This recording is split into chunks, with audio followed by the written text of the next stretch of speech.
मराठी, इंग्रजी किंवा हिंदीपैकी एका भाषेतून बोलतील. प्रत्येक स्पर्धकाने आपले नाव व निवडलेला विषय भाषण सुरू करण्यापूर्वी स्पष्टपणे सांगावा. वरिष्ठ गटाच्या स्पर्धकांना 8 मिनिटांचा वेळ देण्यात येईल. यात 6 मिनिटांनंतर पूर्वसूचना देण्यात येईल.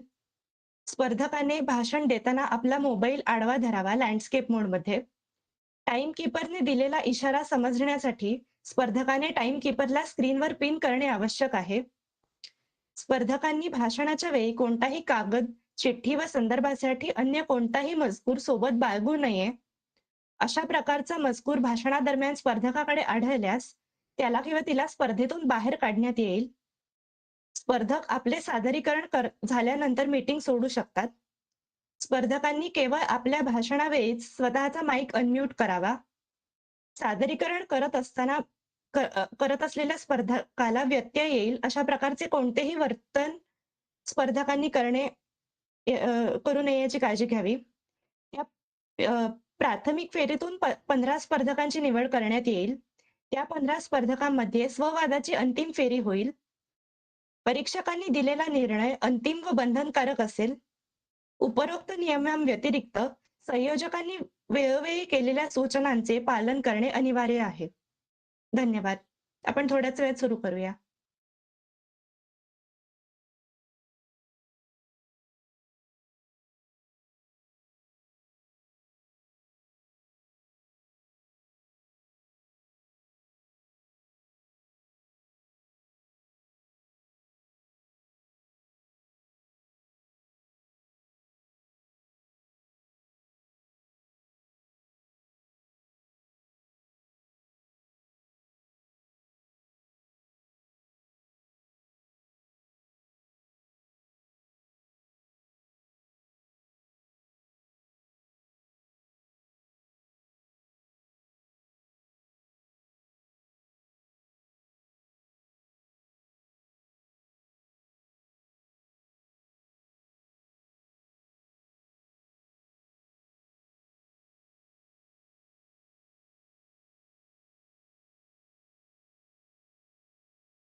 Vedangi Gide, do we have you here? Yes, I'm here. I'm clearly audible and visible. We can't see you. We can hear you. Your camera isn't. Yeah, we can see you. Okay, so I'll start. Just give me one. Samiksha Gumate, please be ready. You'll be the next participant. Vedangi, have you pinned Pranjal on the screen? Yes. Thank you so much. Please begin. Okay. Good afternoon, one and all present here virtually. I am Miss Vedanti Vijay Gide. Today, I would like to express my views on... Vedanti, could you please pause for a minute? I'm sorry, but your voice is... Just pause for a minute. Okay.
Sure, I'll.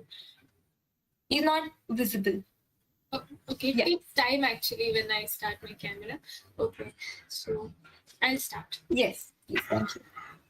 Good afternoon, one and all present here virtually. I am Miss Vedanti Vijay Gide.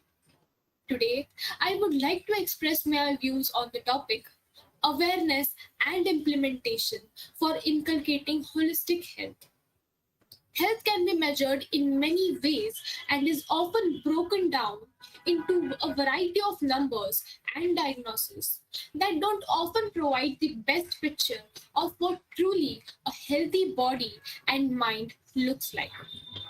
While modern days Western medicine has brought many powerful and life saving advancements, one of the downfalls of Western medicine is the often siloed approach to health, which looks at the body in sections of individual symptoms and pieces rather than the whole system. Holistic health is a form of healing that looks at the whole person, the body, the mind, as well as the spirit. The holistic approach to healing focuses on preventive medicine, which means taking care of our physical, mental, and spiritual wellness before even getting sick. Now, when it concerns with holistic health, there are several basic concepts that are widely followed and practiced worldwide. By keeping the health of these important elements now, we decrease the risk of becoming ill later. Optimal health concentrates on being best we can by maintaining essential elements such as our physical, spiritual, mental, social, etc. It has known since the beginning of time that love is a powerful healer. As an outcome, a person is to be dealt with kindness and dignity. Holistic health focuses on preventing illness and disease instead of just treating the symptom. This is achieved by raising awareness of things that may be harmful to a person's health. Holistic medicine believes we all are different. It also seeks to discover approaches that are best for a particular person. For practitioners of holistic medicine, life itself provides many learning opportunities.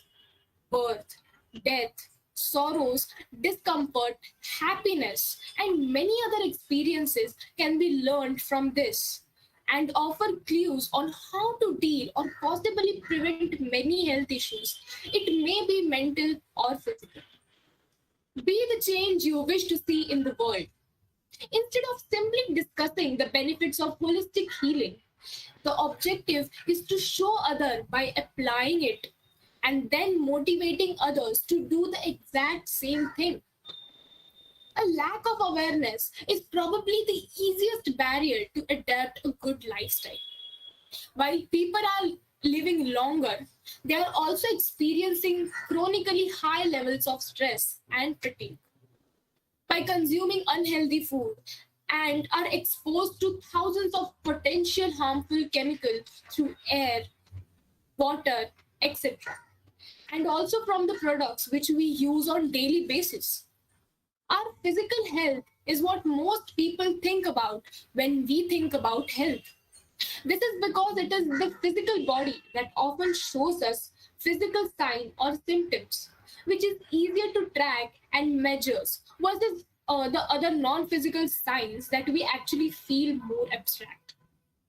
We can support our physical health by some key practices like sleeping for 8 hours each night, eating a nutrient dense diet that is organic as well as safe for our health, exercising for at least 30 minutes a day, and avoiding smoking and drinking. Our mental health is just as important as our physical health because our mental health is can affect our physical health if we are not prioritizing it. We should seek out for therapy whenever we need, whenever we feel anxious, whenever we feel low, and it is as important as our physical health as it is essential part of our life. Research has shown that holistic healing can help us maintain both physical and mental health. Meditation is a natural healing that allows our body to calm down. It also helps us to breathe very potentially than if we avoid meditation. So, massage therapy is considered in case of pain and stress. Reiki is a Japanese technique, Japanese natural healing technique, and it promotes the restoration of life energy. It actually connects us with the nature energy and let our it may be a mental or physical problem. Reiki can actually heal it. Reflexology is the pressure points on our feet, hands, and ears. And many more such healing methods are discovered in different parts of our country over thousands of years. And they are the gift which which we have actually received from our ancestors. But because of technology and as we are growing very rapidly in the field of medical, we are too busy in our schedules and we have become so impatient that we need quick results, due to which we actually ignore those techniques. But rather than just scrolling for hours on social media and wasting our time, we can actually learn one of them through social media, and actually we can make best use of it. In lockdown, we may have learned many other new things, but at least if we would have tried one of them, not meditation, Reiki, because I think this some techniques in holistic healing or the methods are actually carried out by professional, and you need a certain professional to teach you. But yoga, massage is something which you can learn through easily on YouTube and everything. So I would like to conclude with a Bhagavad Gita shloka, which I have referred from obviously Bhagavad Gita. Yukta hara yukta cheshta karmasu yukta swapna bhava bhatyasya yogo bhavati dukkha, which means he who is regulated in his habits of eating, sleeping, recreation, and work can mitigate pain by practicing the yoga system or any other healing technique. It's not like live in a country that we should follow its own culture. We should actually prefer whatever like, or whichever method which actually creates an impact in our mind. And also it is mentioned that if we can control our mind can be our best friend. But if we can't control our mind is our biggest enemy. So I think in holistic healing or holistic health, mind actually plays a very important role. Rather than just distracting from our important work and taking mobile or watching TV, we should actually concentrate on such things which helps us for the betterment of our life. On this content, I would like to wrap up my speech. Thank you so much. Okay, her timing is 8 minutes and 14 seconds. Samiksha, do we have you here? Samiksha Gide? Yes. Gumate. Sorry. Okay. I'm so sorry. Just a moment. Neha Kure, please be prepared. You'll be going up next. Samiksha, you can continue. Thank you. Am I audible? And am Yes. I visible? Yes. Okay. Shall I start? Yes, you may begin. आदरणीय व्यासपीठ, उपस्थित मान्यवर आणि सर्व श्रोते हो, सर्वांना माझा नमस्कार. मी समीक्षा गणेश घुमटे आणि आजच्या या स्पर्धेसाठी माझा विषय आहे डेटाचा खेळ, गोपनीयता आणि नफा यामध्ये व्यापार. We live in new economy of data and our new currency is information. Information म्हणजे डेटा आणि www.internet.com इथून चालू होतो तो डेटाचा खेळ. मग आजच्या या जागतिक आणि जागृत विषयासाठी मी आज माझ्या आयुष्यातला किस्सा सांगणार आहे जो तुम्ही सुद्धा अनुभवला असेल. मग झालं असं की मी एकदा गुगलवर शोधलं पुमाचे शूज म्हणून आणि पेज लोड झाल्यावरती वेगवेगळ्या वेबसाईट्स ब्राउज केल्या आणि यानंतर मी सहज फेसबुकवर लॉग इन केलं आणि गंमत अशी झाली की मला फेसबुकवरती पुमाच्या शूजची जाहिरात दिसायला लागली, ते पण वेगवेगळ्या डिस्काउंटमध्ये. मग तुम्ही प्रश्न कराल की असं कसं झालं, मी तर गुगलवर शोधलं होतं, मग मला फेसबुकवर कसं काय दिसायला लागलं. तर याचं उत्तर देण्यासाठी आपल्याला या मोठ्या मोठ्या कंपन्यांचं बिझनेस मॉडेल आधी समजून घेतलं पाहिजे. आणि हे समजून सांगण्यासाठी मी उदाहरण देणार आहे Google आणि मोठ्या मोठ्या कंपन्या आपला डेटा जो आहे तो वापरतात. म्हणजे तो डेटा आपणच देतो. जसं की मी Googleला दिलं होतं पुमाचे शूज आणि मग काय करतं Google हाच डेटा Facebookला क्षणभरात विकतं. आणि मग Facebook याच डेटाचा वापर करून आपल्याला पुमाचे शूज अशी जाहिरात दाखवतं. मग तुम्ही विचार कराल याचा त्यांना काय फायदा? आपला डेटा वापर करून त्यांना काय मिळेल? तर यासाठी मीच तुम्हाला प्रश्न विचारेन, कधी विचार केलाय का? आपण जे Google, Instagram, Facebook, YouTube फ्रीमध्ये वापरतो, मोफत वापरतो, यामधून त्यांना पैसे मिळतात. मार्क झुकेरबर्ग, लॅरी पेज यासारखे व्यक्ती जगाच्या श्रीमंत व्यक्तींच्या यादीमध्ये की big data, machine learning, deep learning, artificial intelligence यासारख्या असंख्य संकल्पना आहेत. पण मी या सगळ्या संकल्पनांना बझवर्ड्स म्हणेन. कारण बिग डेटा कन्सेप्ट अजून प्रूव्ह झालेला नाहीये आणि याचा कोणताही ठोस पाठपुरावा कंपन्यांकडे नाहीये किंवा व्यावसायिकांकडे नाहीये. आणि महत्वाचं म्हणजे या सगळ्या कन्सेप्टचा मेन इनपुट असतो तो म्हणजे डेटा. मग डेटा म्हणजे काय हो? डेटा म्हणजे कंटेंट, कॉन्टेक्स्ट, इन्फॉर्मेशन आणि नॉलेज. मग आपल्या डेटाचा नफा आणि गोपनीयतेमध्ये व्यापार का होतो? तर हे सगळे व्यावसायिक, हे सगळे वैज्ञानिक किंवा जे काही काम करत आहेत त्यांचा उद्देश हाच आहे तो म्हणजे AGI.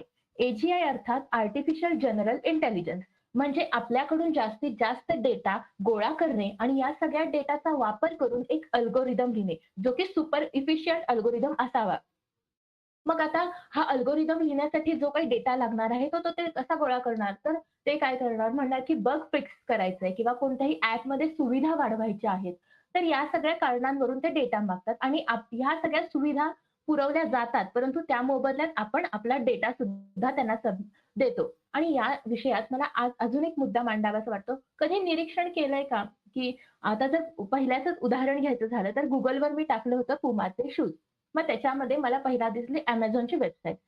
Flipkart आहे, Alibaba आहेत, यासारख्या अनेक वेबसाईट आहेत. पण मला दिसली ती Amazonची वेबसाईट आणि बऱ्याच वेळा एकच वेबसाईट आपल्याला नेहमी पहिल्या क्रमांकावर दिसते. पण Google तर म्हणतं की Google हे ऑटो अल्गोरिदमवरती रन होतं. मग या कंपन्या Googleला पैसे देतात म्हणजे Google इंडेक्समध्ये चेंज केला जातो. म्हणून काही वेबसाईट पहिल्यांदा दिसतात आणि त्यानुसार त्यांनी त्यांचा नफा मिळवतात. तसं बघितलं ना, तर या सगळ्या कंपन्या एकमेकांशी जोडल्या गेलेल्या आहेत आणि या कंपन्या जोडण्यासाठी आपला डेटा हे एकच कारण आहे. म्हणूनच आजकाल डेटा प्रायव्हसी आणि डेटा पायरसी ह्या संकल्पनांचा कुठेतरी वापर आपण वाढवत चाललेलो आहे. आणि तसं बघितलं तर भारतात लोकांना डेटाचा खेळ अजूनही समजून येत नाहीये आणि लोक इतके जागरूक नाहीयेत. त्यांना डेटा किती महत्वाचा आहे हे अजूनही समजत नाही. तेच जर आपण अमेरिका, युरोप किंवा इत्यादी सारख्या देशांमध्ये बघितलं तर त्यांना त्यांचा डेटा किती महत्वाचा आहे, त्यांची गोपनीयता त्यांना किती महत्वाची आहे हे ते जाणतात. याबद्दल ते जागरूक आहेत आणि म्हणूनच तिथे डेटाच्या वेगवेगळ्या कारणांवरून वेगवेगळ्या कारवाया होताना आपल्याला दिसून येतात. मग आता आपलं दुर्दैव म्हणा किंवा आपला आंधळा विश्वास किंवा मी म्हणेन जागरूकता नसणे, ही सगळी कारणं म्हणा, की आपण कोणताही डेटा देताना त्याबद्दल प्रश्न विचारत नाही, की हा डेटा मी का देतोय या कंपनीला?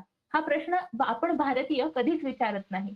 मग आता तुम्ही म्हणाल, की या सगळ्यांवर कोणता उपायच नाही का हो? किंवा हे जे तंत्रज्ञानाची आपल्याला जी सवय झाली आहे, ते तंत्रज्ञान आपण वापरायचंच नाही का? तर या सगळ्या प्रश्नांचं उत्तर या प्रश्नातच आहे. ते म्हणजे तंत्रज्ञान.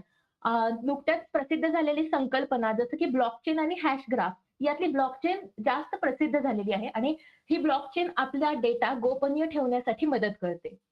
जसं जर या आजकालच्या ज्या कंपन्या आहेत, व्यावसायिक आहेत, जर त्यांनी ब्लॉकचेनचा वापर त्यांच्या ॲपमध्ये किंवा त्यांच्या सुविधांमध्ये केला, तर आपला डेटा सुरक्षित राहण्याची प्रभावीपणा जो आहे तो जास्त असू शकतो. म्हणूनच वेगवेगळ्या संकल्पना जसं की ब्लॉकचेन आणि हॅश ग्राफ आपण वापरू शकतो.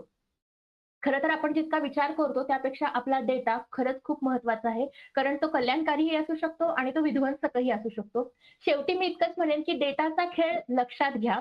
कारण प्रायव्हसी इज पॉवर म्हणजेच गोपनीयता हीच खरी ताकद आहे. म्हणून डेटाचा खेळ नेहमी लक्षात ठेवा आणि मला इथे बोलायची संधी दिलीत त्याबद्दल सर्वांचे मी मनापासून आभार.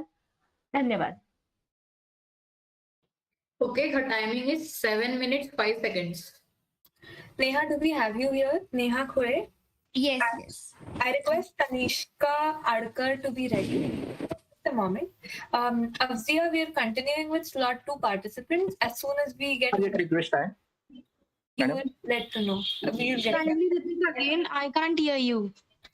We're doing slot 2 participants. You all are slot 3 participants. After we are done with slot 2, we'll get to slot 3.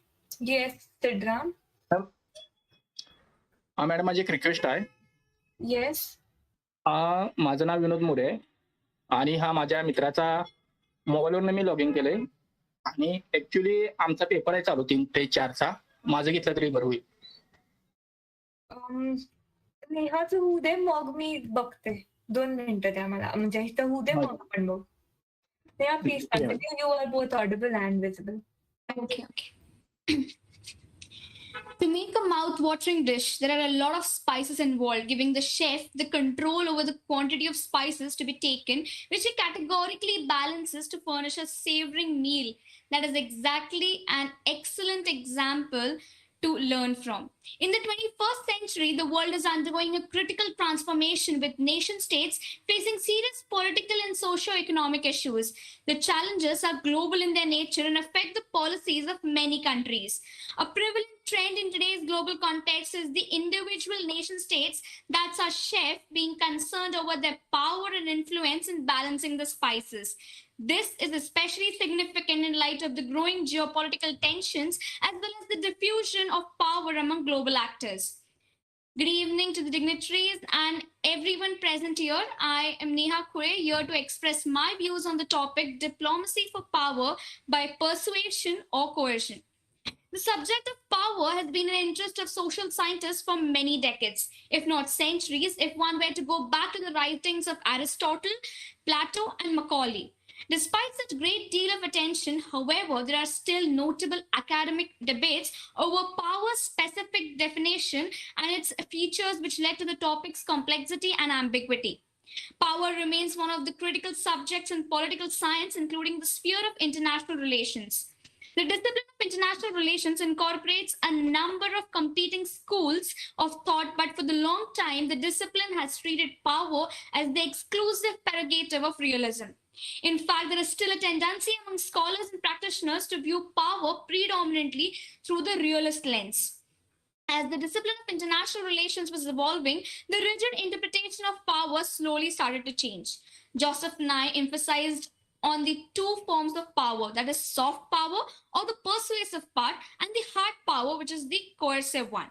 Soft power rests on the ability to shape the preferences of others without the use of force, coercion, or violence, but through intangible assets such as an attractive personality, culture, political values, institutions, and policies that are seen as legitimate or having moral authority, whereas hard power is the oldest form of power, measured by factors like population size, territory, geography, natural resources, military force, and economic strength, and it is connected to the idea of an anarchic international system where countries do not recognize any superior authority and thus have to focus on power politics.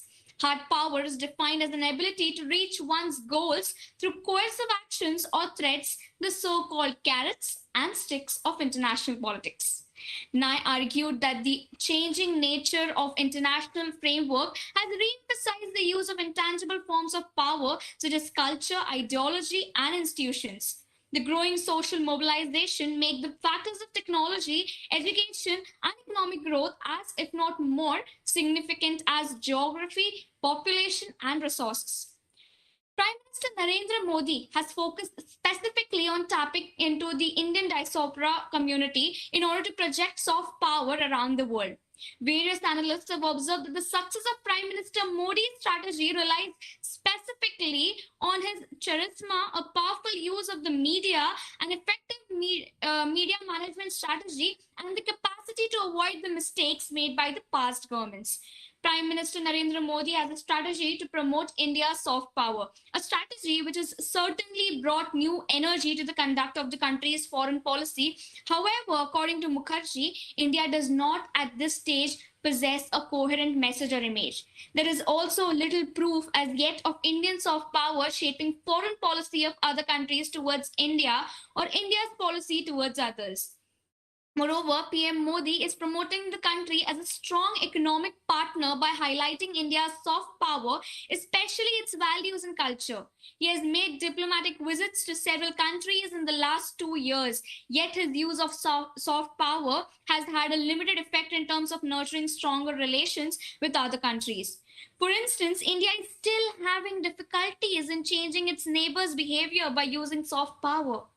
One of the key reasons why soft power is not widely acknowledged is not because it is difficult for practitioners who see the immediate results of investing into it, due to the fact that hard power manifests as a very practical and concrete way. Its effects are easier to see and measure.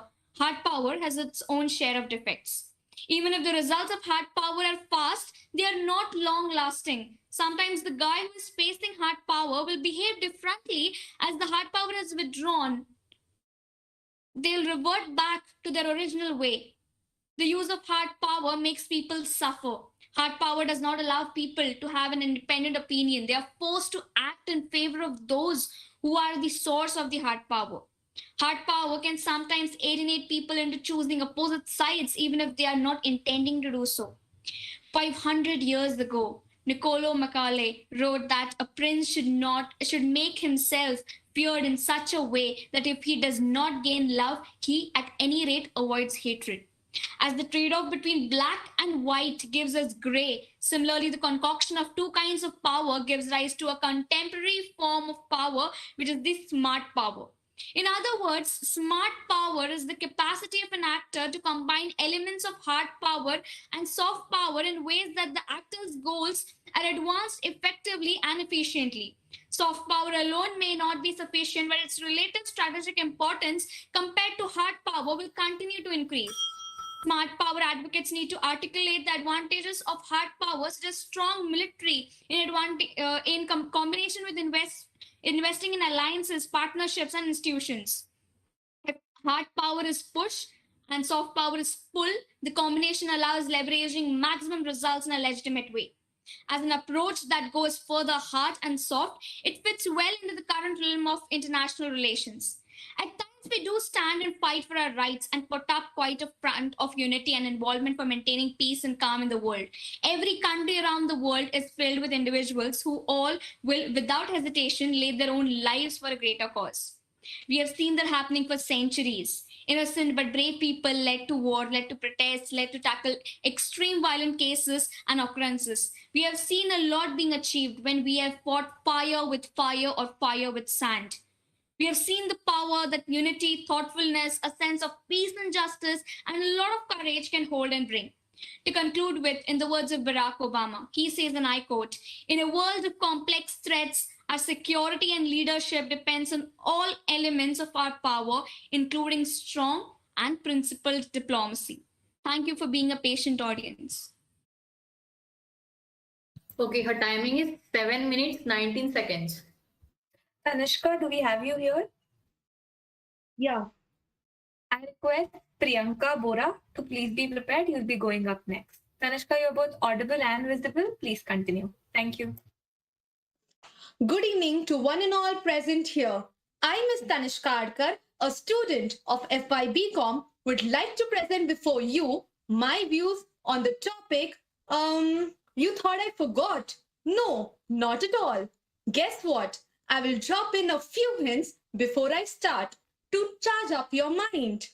Imagine for a moment, what if there were no exams in schools? Would the students sincerely study the lessons taught?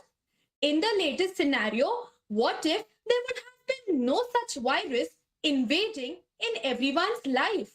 Would we ever be so conscious about our health and hygiene? At present, what if there was no such competition held? Would we students even get to learn about our related topic apart from the knowledge we perceive from our academics? Similarly, if there were questions or curiosity in a person's mind, would there be any motivation for a man to live life? Think yourself. So, are you curious enough to get to know about my topic now? Well, don't worry. I won't keep you unanswered waiting for so long. As today, I'm going to talk about the topic, the end is inevitable when a man is devoid of questions and not answers. So, let's get started. Albert Einstein's advice to the youth was never lose a holy curiosity. In short, never stop questioning. As soon as I read this quote, I realized that curiosity has its own way of molding an individual towards some purpose in life. Sitting in a hall full of writers, these words took me back to the memory lane in my childhood. My grandpa, once while reading bedtime stories, told me to never stop questioning. It is the secret to a successful life. I tried hard, but couldn't relate to what he meant. Now, speaking about it in front of you all is definitely an honor. The great Socrates had brought this concept of questioning or curiosity to the notice of people by explaining its importance. It is the ultimate way of learning and growing with each and every experience, rather with each and every answer. The journey is more accountable than the answer itself. It is challenging to imagine how the world would have evolved with no questions at all. There would not have been any improvements, and I assume we would have been still living in the Stone Age. Questions make you intelligent, and there is a growth with each and every question. It is the hunt for the answer or the solution that is needed, without which growth would not be possible. And this is not just applicable to one aspect of life, but to the life as a whole. The human mind is ought to be filled with questions more than answers. It never stops discovering and learning, which in turn nurtures it, giving life its meaning. It works as a cycle similar to our evolution, which helps find the man the purpose of his life. Even at the fag end of life, curiosity is still left in some amounts. For instance, a grandparent is curious about newer technology and asks his or her grandchild to teach him or her its working. It is evident to us that the youth, the elders, are not going to make the fullest use of the new technology, but they can be seen curious about it. Even this smallest thing keeps their minds occupied and leads them to question. Life without questions is worthless. The meaning of life would be lost, along with its existence being overshadowed by apprehension. I feel it is God's ultimate creation to be a human, and He blessed us with a mind that is full of questions. Maybe that is the reason why the moment we start speaking as toddlers, we turn to question about each and everything that we perceive. Isn't it? It is the process that we follow to complete one phase of childhood and to absorb whatever the nature has to offer and grow up. Questions change, but the process of questioning remains the same. A question has one or sometimes multiple answers, whether you like it or not. But yes, an answer can never take birth without a question. As the topic says, the end is inevitable. We have to accept it and embrace it. If we give up on questioning, we stop learning. Living is all about the good and bad. We learn each moment, and that is possible only if you are curious to live it to the fullest. Before I sum up my speech, firstly, I would like to express a genuine gratitude towards the judges for giving their valuable time for listening me. Also, I would like to thank the organizers of this competition for giving me a golden opportunity to express my thoughts and opinions on such a big level. Winning and losing is just a part and parcel of this competition. But the most important thing which I will take back from this pleasant experience is of hearing the other speakers talk about several topics, which in turn will groom me to be a better individual, as there is always a scope of improvement. Thank you so much for having me here. Have a great day ahead. Okay, her timing is 6 minutes 56 seconds. Priyanka, do we have you here? Yes. Just a moment. Rifa Shazmi, you will be going up next. Please be prepared. Priyanka, you're both audible and visible. Please go ahead. Thank you. Okay, thank you. Ayurveda says that Prasannata Indralayas, Manaswastha Adildayas. This means soul, intellect, and health leads to the achievement of holistic healthcare. Warm greetings to everyone. Myself Priyanka Bora, and today I will be expressing my views on the topic awareness and implementation of inculcating holistic health. Earth is made up of different individual and independent systems. For example, land, air, water, and animals. Although all systems are independent, but even if one system faces the problem, the other system gets affected. Similar is the case with individual human beings. Holistic health is the complete state of physical, mental, and social well-being. And even if one component faces problems, the other component gets affected. But here the major problem lies in the fact that majority of the Indian population is ignorant about holistic health. The biomedical model is engraved in our culture, and we often tend to look upon health only as physical health. Due to this, the other components of the holistic health are often unaddressed and neglected. This makes the entire concept of health as unholistic in nature. The pandemic of 2020 has led many people isolated and suffering. Simone Biles, Naomi Osaka. Yes, you heard it right. This great Olympian gave a tough fight to mental health issues. Whether it is a student facing nerve-wracking competition or an investment banker working for 1,000 hours a week, whether it is a woman subjected to domestic violence or a senior citizen dealing with loneliness, mental health and social well-being is as real as anything or as real as any disease that causes a body to bleed. Mental health and social well-being actually and in fact form the most intricate part of holistic well-being and holistic health. Though India has National Mental Health Policy 2015, though India has introduced Mental Health Care Act 2017, though the present 2022 budget gives a good amount of sum to the mental health care sector, still there is a lot that is needed to be done in the wake of COVID-19, which has thrown a spotlight to mental, physical, and social well-being.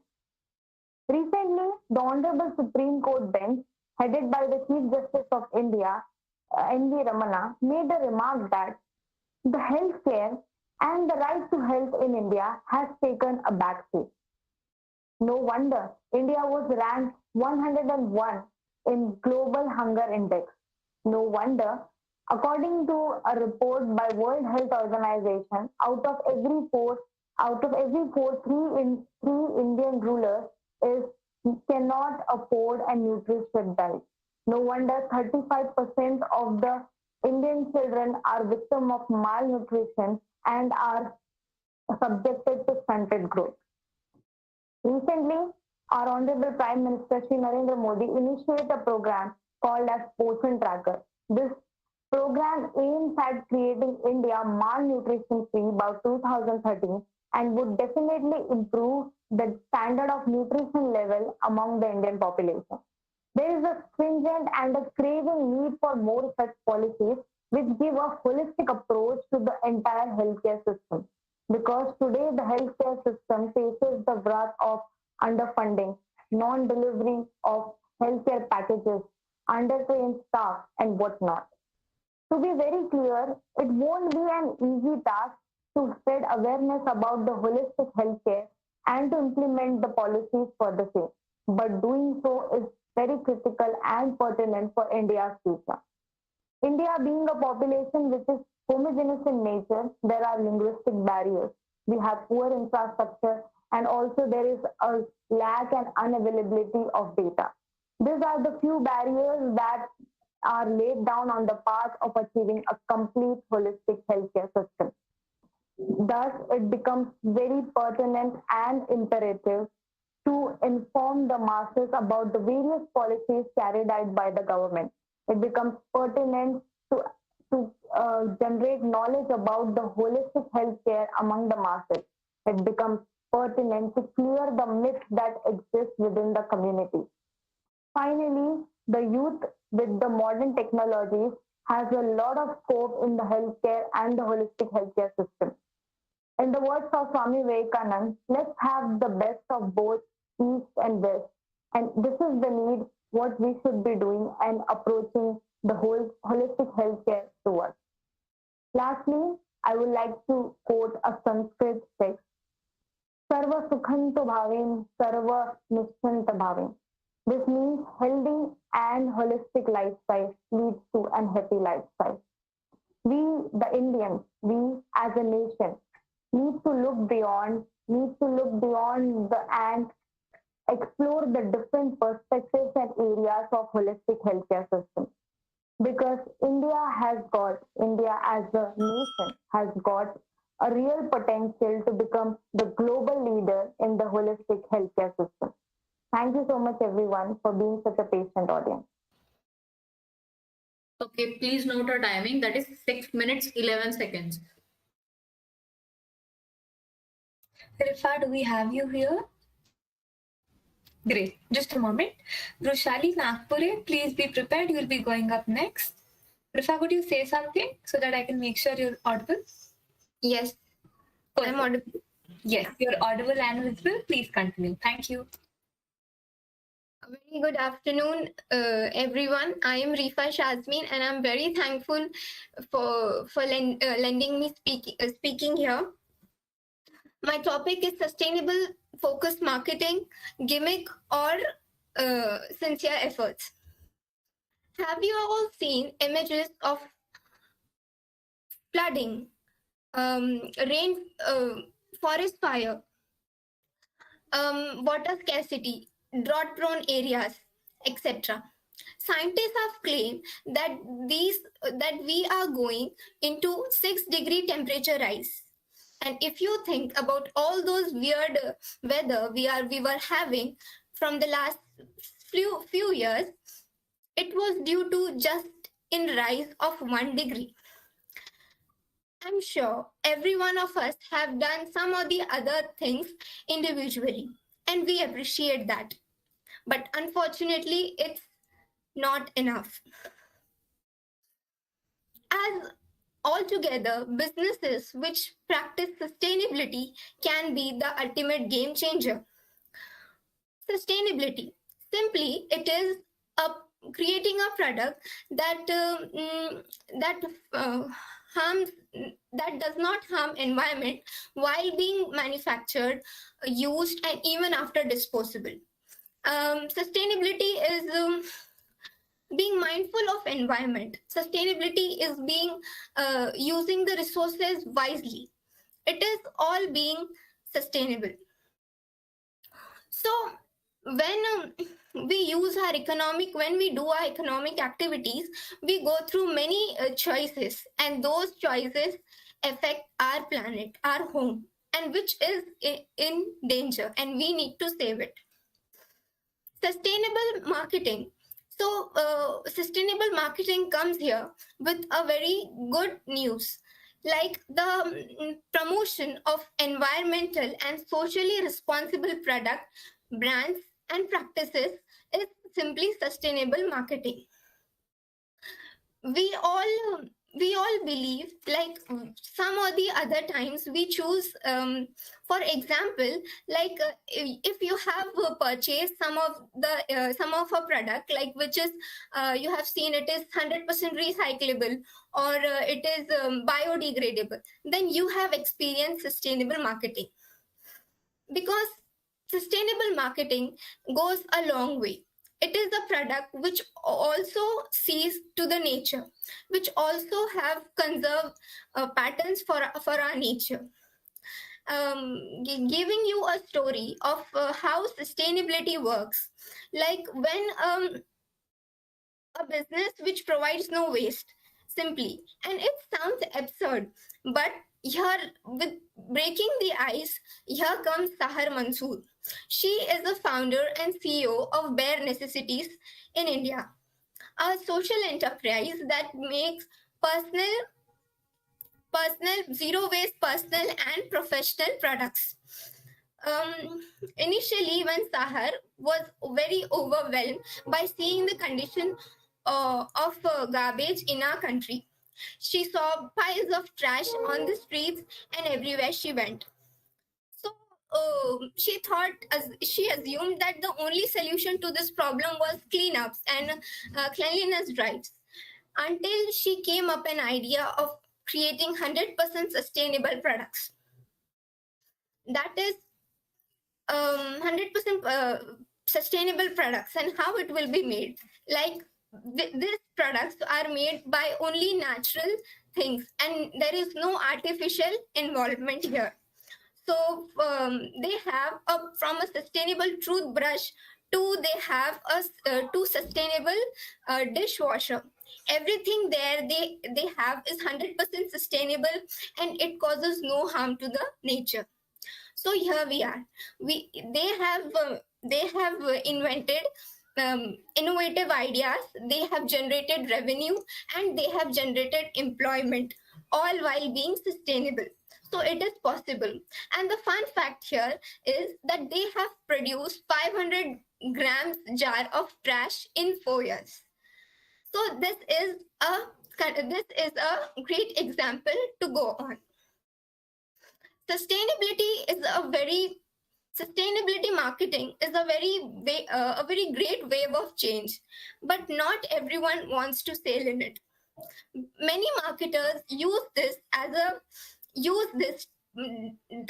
deceptively and persuade the public that they are being eco-friendly, while the public was not knowing their true intentions and true business interests. So, for example, to complete my point here, I can give example like advertising food products like being very healthy and nutritious, because the ingredients there used were natural, but natural sugar, natural fats, etc. are not considered healthy, and they are telling that it is healthy and good for you, whereas the real picture is different. The second example I would here like to give is Volkswagen claim that they are reducing their polluting emissions from their cars, but when the cars were tested, it results in 40 times more emission of nitrous oxide than the allowed rate.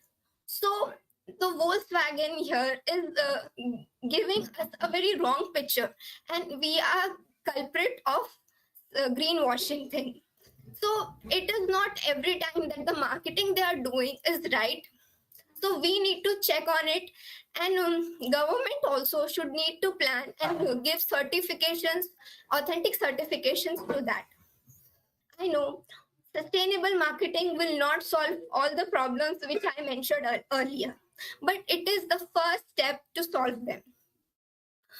And here I conclude my speech with that whatever we are doing, but planet, our home should be our first priority, because there is no business on a dead planet.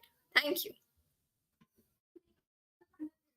Okay, her timing is 7 minutes, 7 seconds. Drushali Nagpure, do we have you here? Yes. Could you please switch on? Yeah, just give me a moment. Kshitij Gujarati, you will be going up next. Please be prepared. Drushali, please continue. You're both audible and visible. Thank you.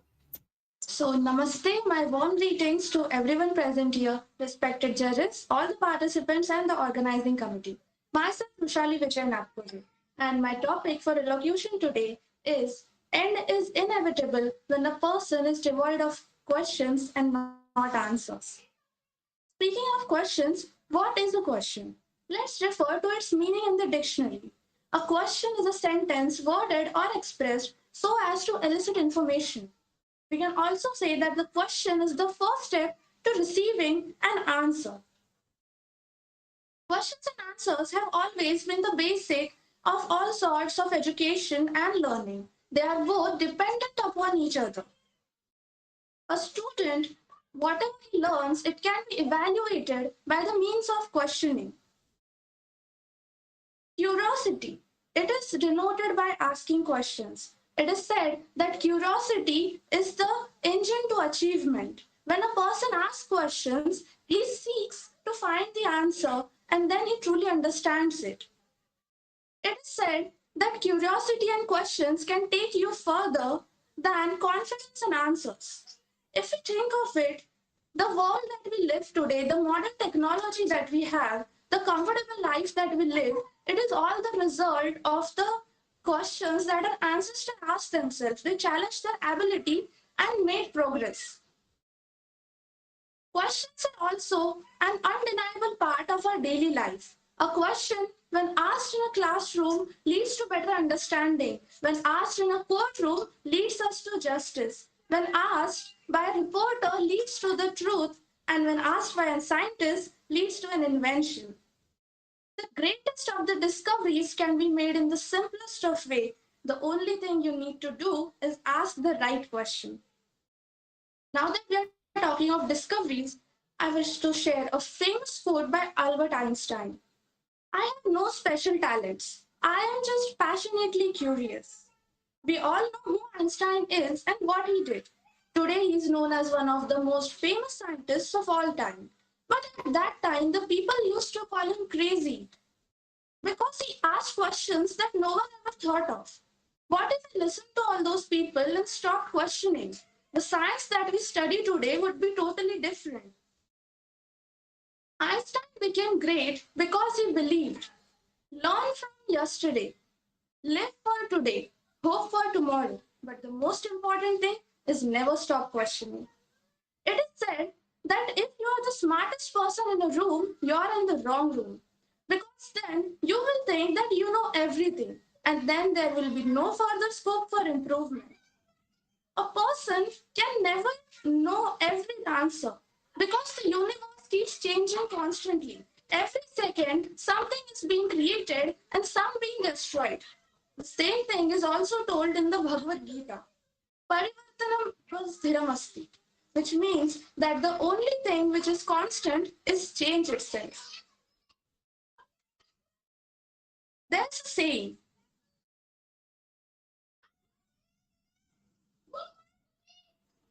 let's take an example.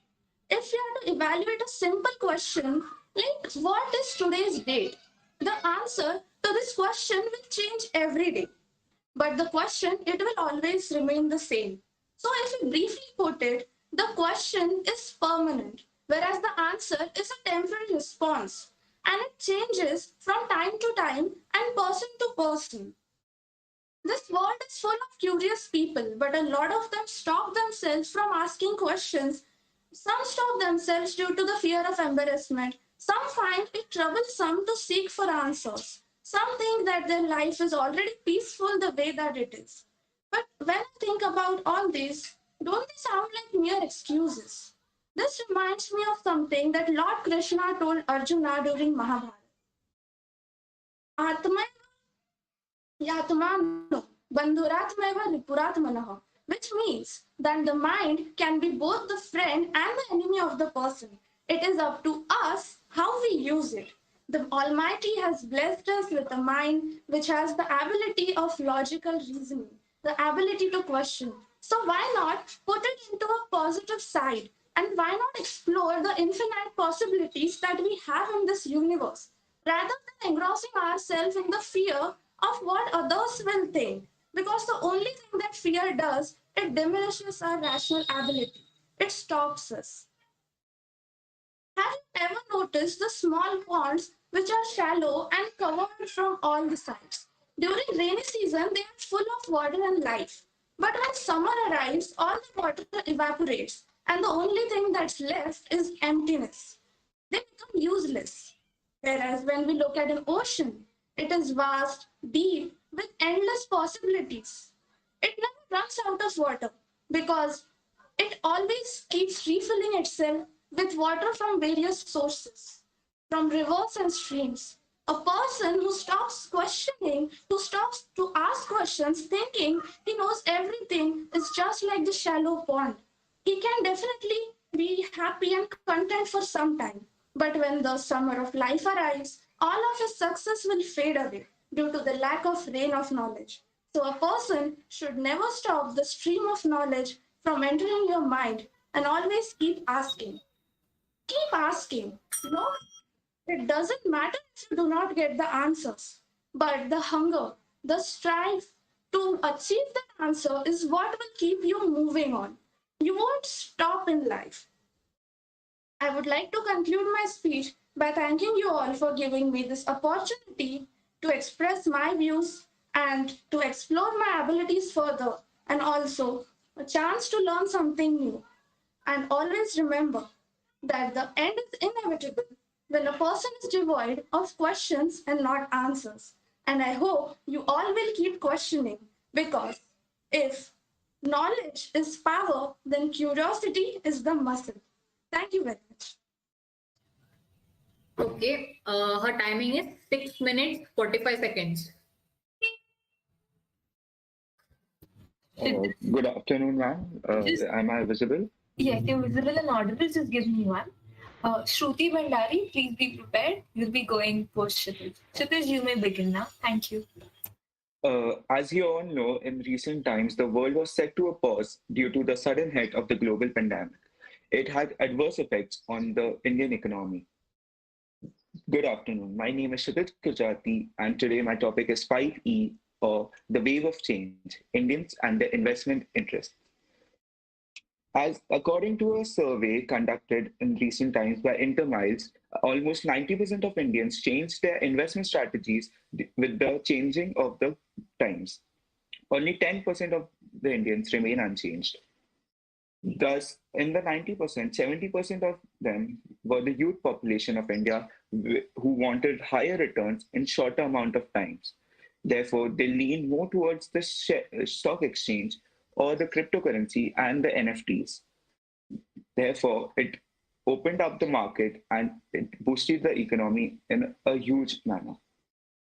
Fixed deposits or bank deposits, which were traditionally known as the safe bets, were taken aback due to the lower interest rates and the higher rates of inflation, which resulted in a very low profit, thus not appeasing to the youth population.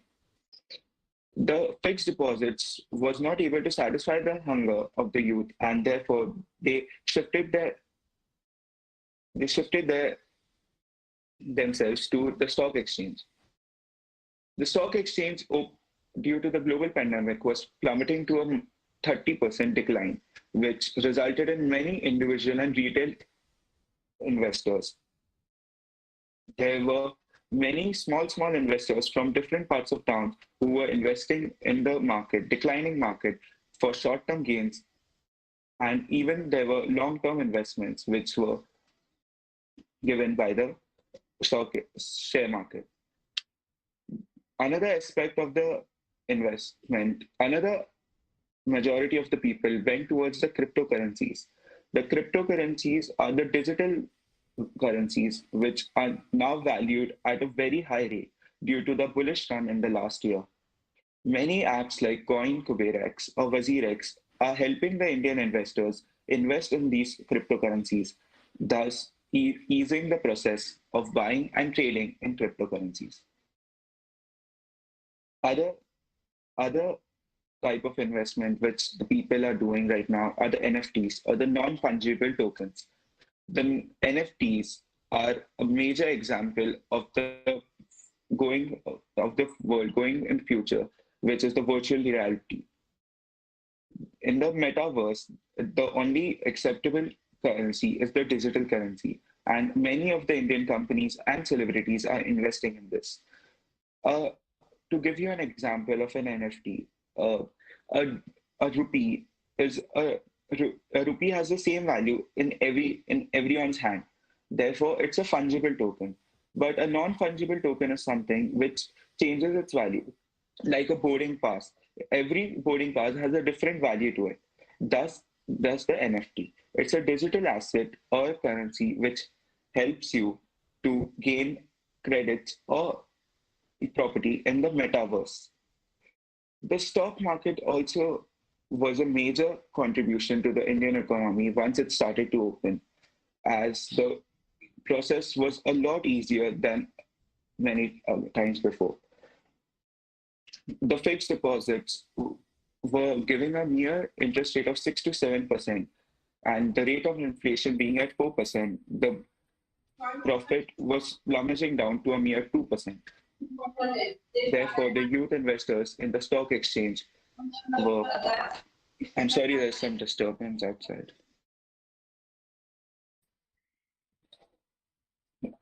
So, the stock exchange was a really good opportunity for the young investors to learn and to become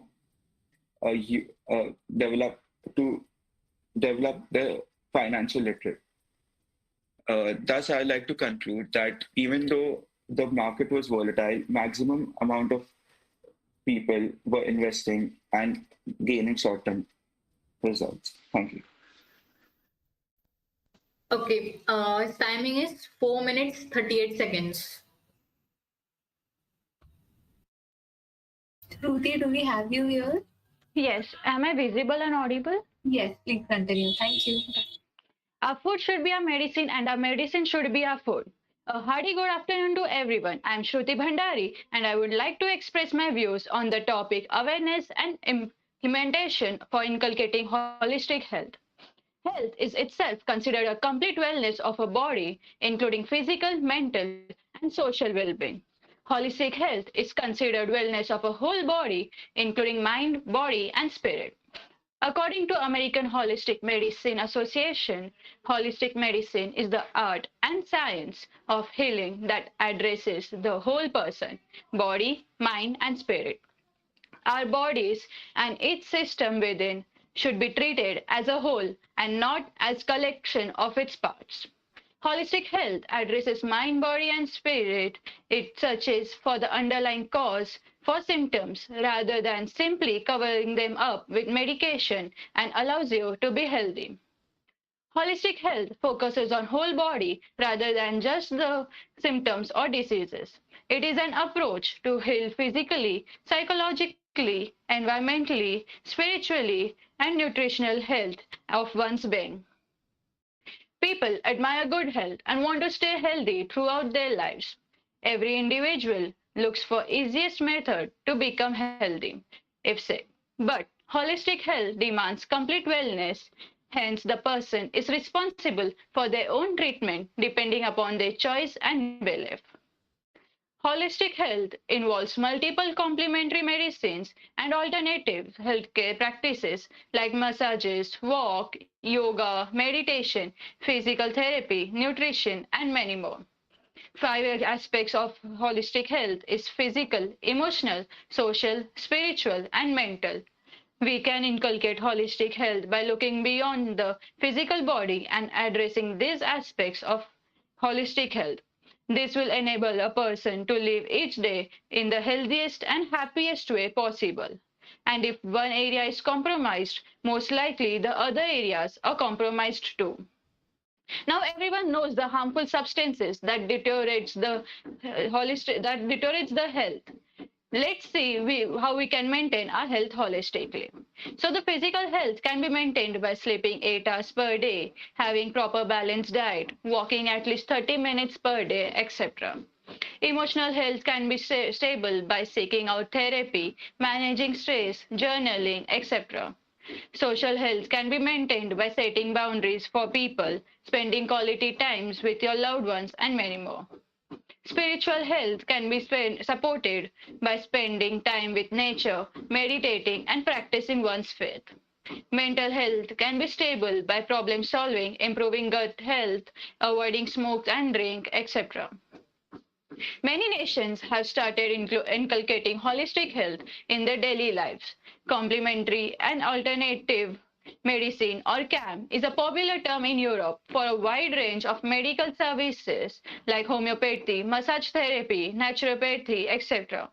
CAM continues to grow in acceptance across Europe, with 100 million EU citizens using an alternative treatment.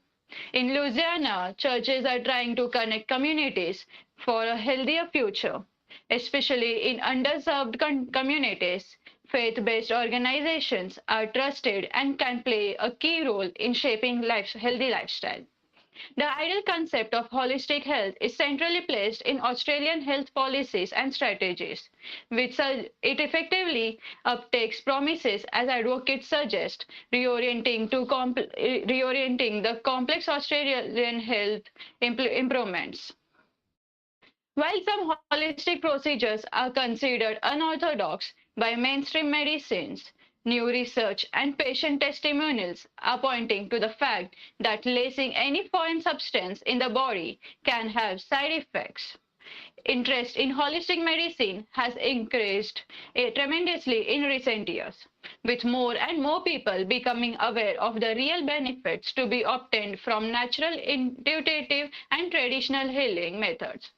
As we move into the future, perhaps more people will realize that a balanced approach with all things considered is more beneficial than techniques and synthetic materials.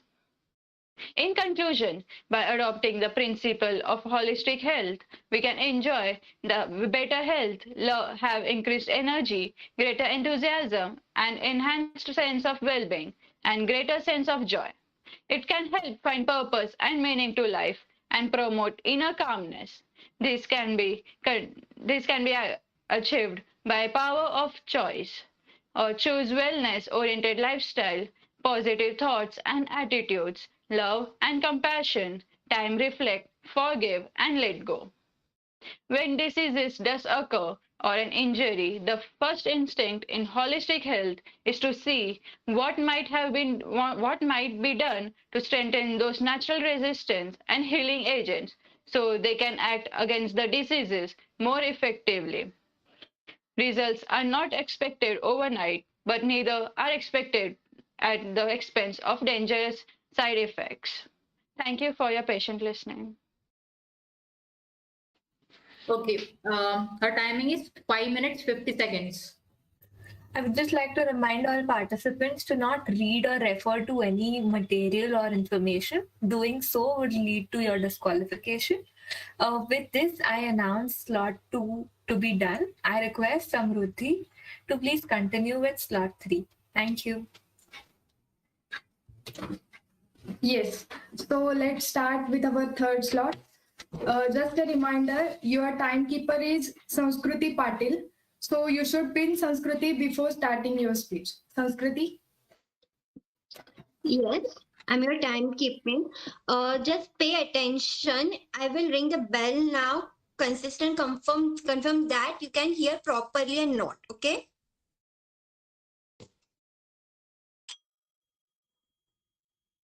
Yes, perfect. Yes, thank you.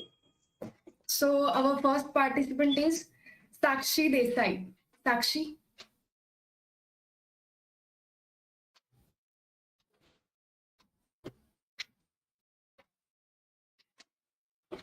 Sakshi, can you please turn on your mic and video, please?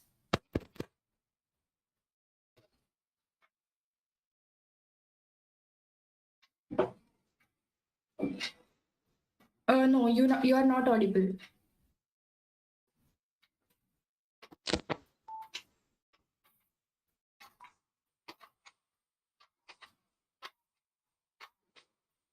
No, sorry. No, sorry.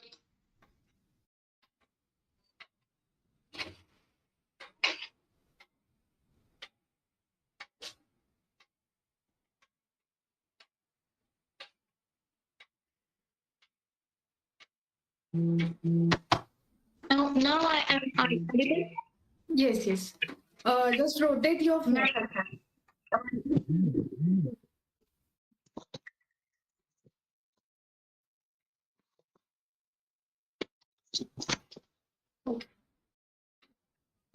Keep it Shall I vertical, start? okay? Vertical. Okay. Yeah, okay, perfect. After Sakshi, Shall I start? Sanchari Akerkar, be ready. Okay, Sakshi, start. Okay. Good afternoon. My name is Sakshi Madhukar Desai, and I am here to share my views on the subject diplomacy for power, persuasive or coercion. World should be a place of peace and harmony. Every country and countryman wish this. But is it possible if the world consists of 195 countries with diverse notions, religions, cultures, languages, and a different way of life? No. If we are walking together, there has to be some clashes, and we have witnessed them in the form of devastating events such as world wars. Now, diplomacy has evolved to be the tool that every country would adopt and have peace over war. Diplomacy is nothing but peaceful adjustment of differences between the countries. Diplomacy facilitates to gain the power, that is, the ability to influence the decisions, people, actions of foreign governments and beliefs. India has a long tradition of diplomacy, and we can know it from the oldest treatise, Arthashastra, which was written by Kautilya, a principal advisor of Chandragupta Maurya, who was founder of Maurya dynasty. India always backed the policy of non-violence, peace, and diplomacy. Mahatma Gandhiji is epitome of non-violence. He chose to walk 385 kilometers to break the British Raj salt movement, and his peaceful gesture persuaded British to retreat the salt laws. We also know he penned Adolf Hitler and urged to stop the violence. He was such a true diplomat and follower of diplomacy. Continuing his head, India is bolstering the diplomatic relations with the other countries, and in 2017 it has also been in quadrilateral security dialogue along with the countries Japan, Australia, and United States. India is an active participant of United Nations, which is intergovernmental diplomatic organization which aims at peace, harmony, and security within the member countries. It is not something, diplomacy is not something that has evolved in the modern world, but it is always been in the ancient times. As Adolf Hitler says, when diplomacy ends, war begins. And we can experience this quote to be true in ancient times also. When Sri Krishna, as a messenger of peace, headed towards the Hastinapur court to strike peace with the Kauravas, their negotiations failed and Mahabharata transpired. The diplomacy can be persuasive and also coercive. In coercive diplomacy, rather than relying on the negotiations, diplomat will threaten the adverse consequences of if the demand will not met. We can see a great example of persuasive diplomacy in ending the war in South African countries, Ethiopia and Eritrea. Abiy Ahmed, an Ethiopian prime minister, was awarded with the Nobel Peace Prize in 2019. He conducted diplomatic relations with Eritrea and was able to end 20-year-old stalemate and hostilities with Eritrea. Not just African countries, but India also signed Tashkent Treaty to end the Indo-Pakistan War of 1966. India always chose peace over war. At times when persuasive diplomacy is not gaining desired results, countries had to adopt coercive diplomacy. We can experience this in Cuban Missile Crisis. John F. Kennedy successfully conducted coercive diplomacy in 1962. There he was able to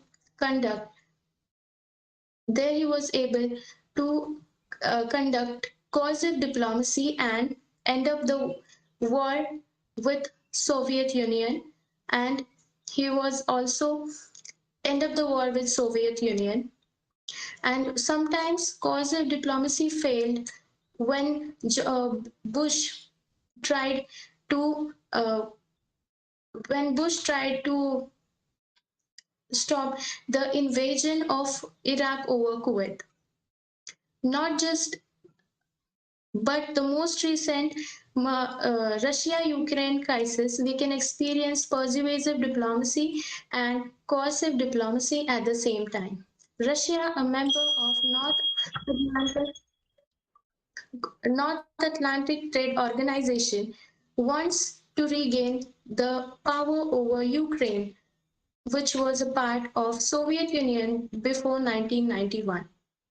But the NATO countries and United States want to resolve the Russia and the Ukraine crisis with diplomacy.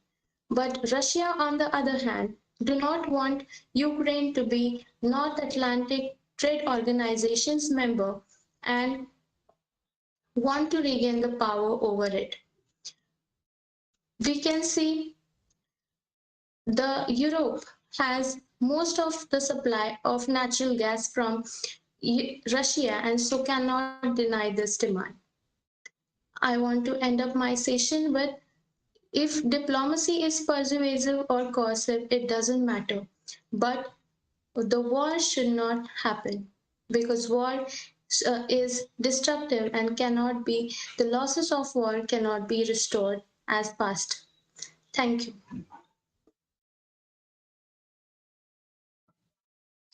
Okay, the concessions have taken back 7 minutes 40 seconds. Thank you. Okay, thank you, Sakshi. After that, Sanchari Akerkar. Are you there? Yes. Okay, after Sanchari, Afzia Kazi, be ready. Yes, ma'am. After Sanchari, you will speak.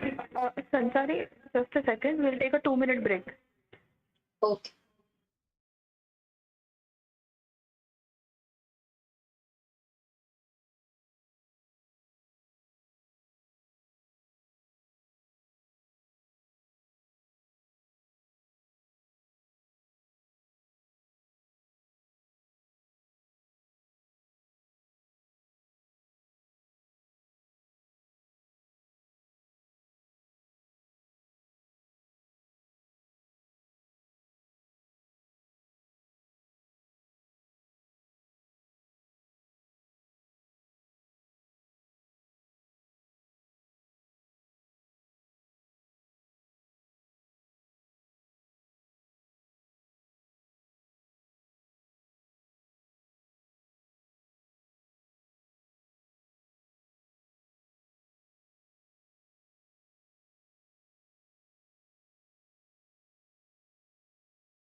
नमस्कार, माझं नाव संचारी सुनील आकेरकर आणि माझा विषय आहे समग्र आरोग्य साधण्यासाठी जागरूकता आणि अंमलबजावणी.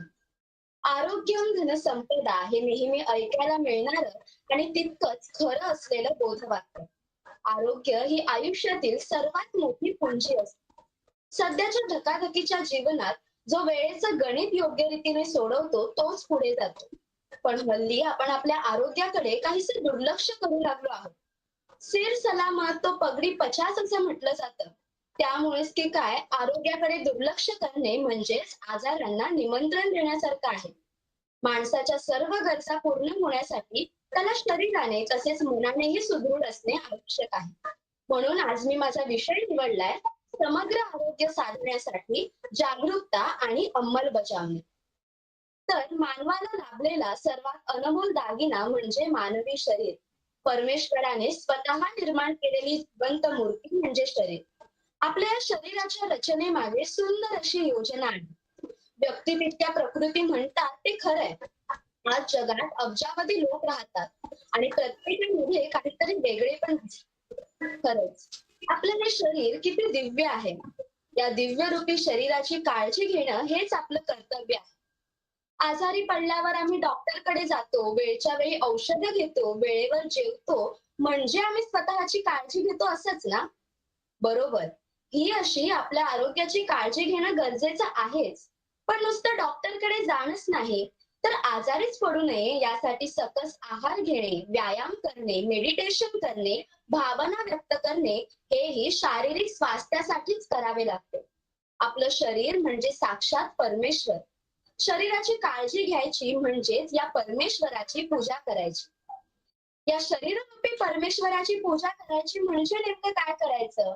तर शरीराची स्वच्छता राखणे आणि त्याची योग्य ती काळजी घेणे, त्याला उत्तम अशा सवयी लावणे आणि त्याचे उत्कृष्ट पद्धतीने संगोपन करणे, त्याला उत्तम शिक्षण, शिकवण व संस्कार देणे, त्याला उत्तम खायला व प्यायला देणे, तसेच जेवढं हवंय तेवढंच खाणे.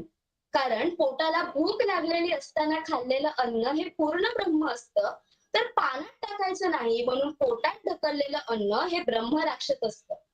प्रत्यक्षात मात्र बहुतेक लोक दारू, सिगारेट, तंबाखू, गुटखा यांसारख्या व्यसनाने शरीराची विटंबना करताना दिसतात. व्यसन करणाऱ्याला ती मजा वाटत असते, पण आजची मजा ही उद्यासाठी सजा बनू शकते. कारण या परमेश्वराच्या शरीररूपी जिवंत मूर्तीला आपण जो इष्ट किंवा अनिष्ट नैवेद्य अर्पण करू, त्याप्रमाणे या शरीररूपी परमेश्वराकडून आपल्याला इष्ट किंवा अनिष्ट प्रसाद मिळेल. आता शरीर निरोगी राखण्यासाठी सर्वात महत्वाचं आहे ते म्हणजे आपलं मन निरोगी असणं. आता हे मन म्हणजे नेमकं काय हो? मन एक अवयव डोळ्यांना न दिसणारा, मन एक विचार आपले आचार ठरवणारा, मन एक भावना सर्वांना जाणवणारी, मन एक व्याख्या लिहिता न येणारी, मन एक फूल आनंदात डुलणारं, मन एक वज्र संकटाशी लढणारं, मन एक पुस्तक सहज वाचता न येणारं, मन एक व्यक्तिमत्व माणूस घडवणार. अशा या मनाला निरोगी ठेवायचं कसं? शरीराची काळजी तर आपण व्यायाम करून पौष्टिक आहार घेऊन घेऊ शकतो, पण मनाच्या आरोग्यासाठी काय? तर चांगली पुस्तके वाचणे, चांगले चित्रपट पाहणे, चांगलं संगीत ऐकणे, चांगल्या लोकांच्या संगतीत राहणे आणि सर्वात महत्वाचं म्हणजे पॉझिटिव्ह विचार करणे. कारण आपल्या सर्व आजारांचं मूळ हे विचारात आहे. पॉझिटिव्ह विचार करायचे म्हणजेच आपल्या दिवसाची सुरुवात स्वसंवादाने करायची. म्हणजेच रोज सकाळी उठल्यावर दिवसेंदिवस माझी शारीरिक प्रकृती आरोग्यदायी होत चालली आहे. दिवसेंदिवस मी मनाने श्रीमंत होत आहे.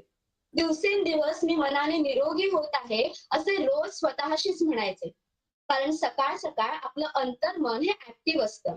त्यामुळे आपण त्याला जी पॉझिटिव्ह सूचना देतो त्या सूचना अंतर्मनापर्यंत लवकर पोहोचतात आणि आपण जसा विचार करतो तशा घटना आपल्या जीवनात घडतात. हा तर निसर्गाचा नियमच आहे. अनिष्ट विचाराने दुःख, चिंता, काळजी, स्ट्रेस वाढते आणि त्याचा दुष्परिणाम आपल्या शरीरावर होतो. म्हणजेच मन आणि शरीर यांचा आपापसाशी संबंध असतो. शेवटी what is human body? It is manifestation of the mind. मनाचं प्रगटीकरण म्हणजे शरीर. म्हणून मनाचे परिणाम शरीरावर आणि शरीराचे परिणाम मनावर होतात. मनाला तंदुरुस्त राखण्याचं सामर्थ्य हे विचारात आहे. इथे डॉक्टर मर्फी म्हणतात, thoughts of jealousy, fear, worry and anxiety tear down your nerves and glands, bringing about physical and mental diseases of all kinds. म्हणून आपण जर या विचारांची काळजी घेतली तर हे विचार आपली काळजी घेतील. शेवटी मानवी शरीर हा एक विलक्षण कम्प्युटर असून आपण त्याला विचार, उच्चार, आचार यांच्याद्वारा जे शुभ किंवा अशुभ फीडिंग करू त्याप्रमाणे आपल्याला सुख-दुःखाचे रिझल्ट्स मिळतात. कारण जसा विचार तसा जीवनाला आकार. आपलं मानसिक आणि शारीरिक स्वास्थ्य जर चांगलं असेल तर आपण कोणत्याही आजारावर मात करू शकतो. याचंच एक उत्तम उदाहरण म्हणजे आताच्या कोरोनाच्या काळात जे शरीराने बळकट होते पण मनाने मात्र खचून गेले त्यांना या महामारीत आपला जीव गमवावा लागला. पण जे शरीरासोबत मनानेही प्रबळ होते त्यांनी या रोगावर मात मिळवली. याचाच अर्थ मनाचं आरोग्य बिघडलं की शरीराचंही बिघडतं. त्याचे परिणाम कधी उशिरा तर कधी लवकर दिसतात, पण दिसतात हे नक्की. आयुष्यातील आव्हानं सहज पेलण्याकरिता, सामाजिक मानसिक स्वास्थ्य राखण्याकरिता वेळ काढून शारीरिक व्यायाम, मन प्रसन्न करण्याकरता छंद जोपासले पाहिजेत. चित्र काढणे, गाणी ऐकणे, मित्रमैत्रिणींना, नातेवाईकांना भेटणे किंवा असंच फिरायला जाणे यांसारख्या ऍक्टिव्हिटीज मध्ये आपलं मन रमवायला हवं. आपलं मन शांत करणारी, आपल्याला आनंद देणारी कोणती तरी गोष्ट आपल्याला रोज करायला हवी. नाहीतर आपलं मन नकारात्मक विचार करू लागतं. मग या नकारात्मक भावनांचा विस्फोट होऊन त्यांचा भडीमार वाढत जाण्याचा प्रसंग ओढावू शकतो. त्यासाठी देवाचं नामस्मरण करणं, श्वासावर लक्ष नियंत्रित करणं हे सुद्धा तितकंच महत्वाचं आहे. या सगळ्या गोष्टींचा जर आपण आपल्या दैनंदिन जीवनात अंमलबजावणी केली तर आपलं समग्र आरोग्य साधलं जाईल. यासाठी आपलं आरोग्य ही आपली फर्स्ट प्रायोरिटी असणं गरजेचं आहे. कारण health is wealth, health is heaven, health is harmony, health is harvest of happiness. Thank you.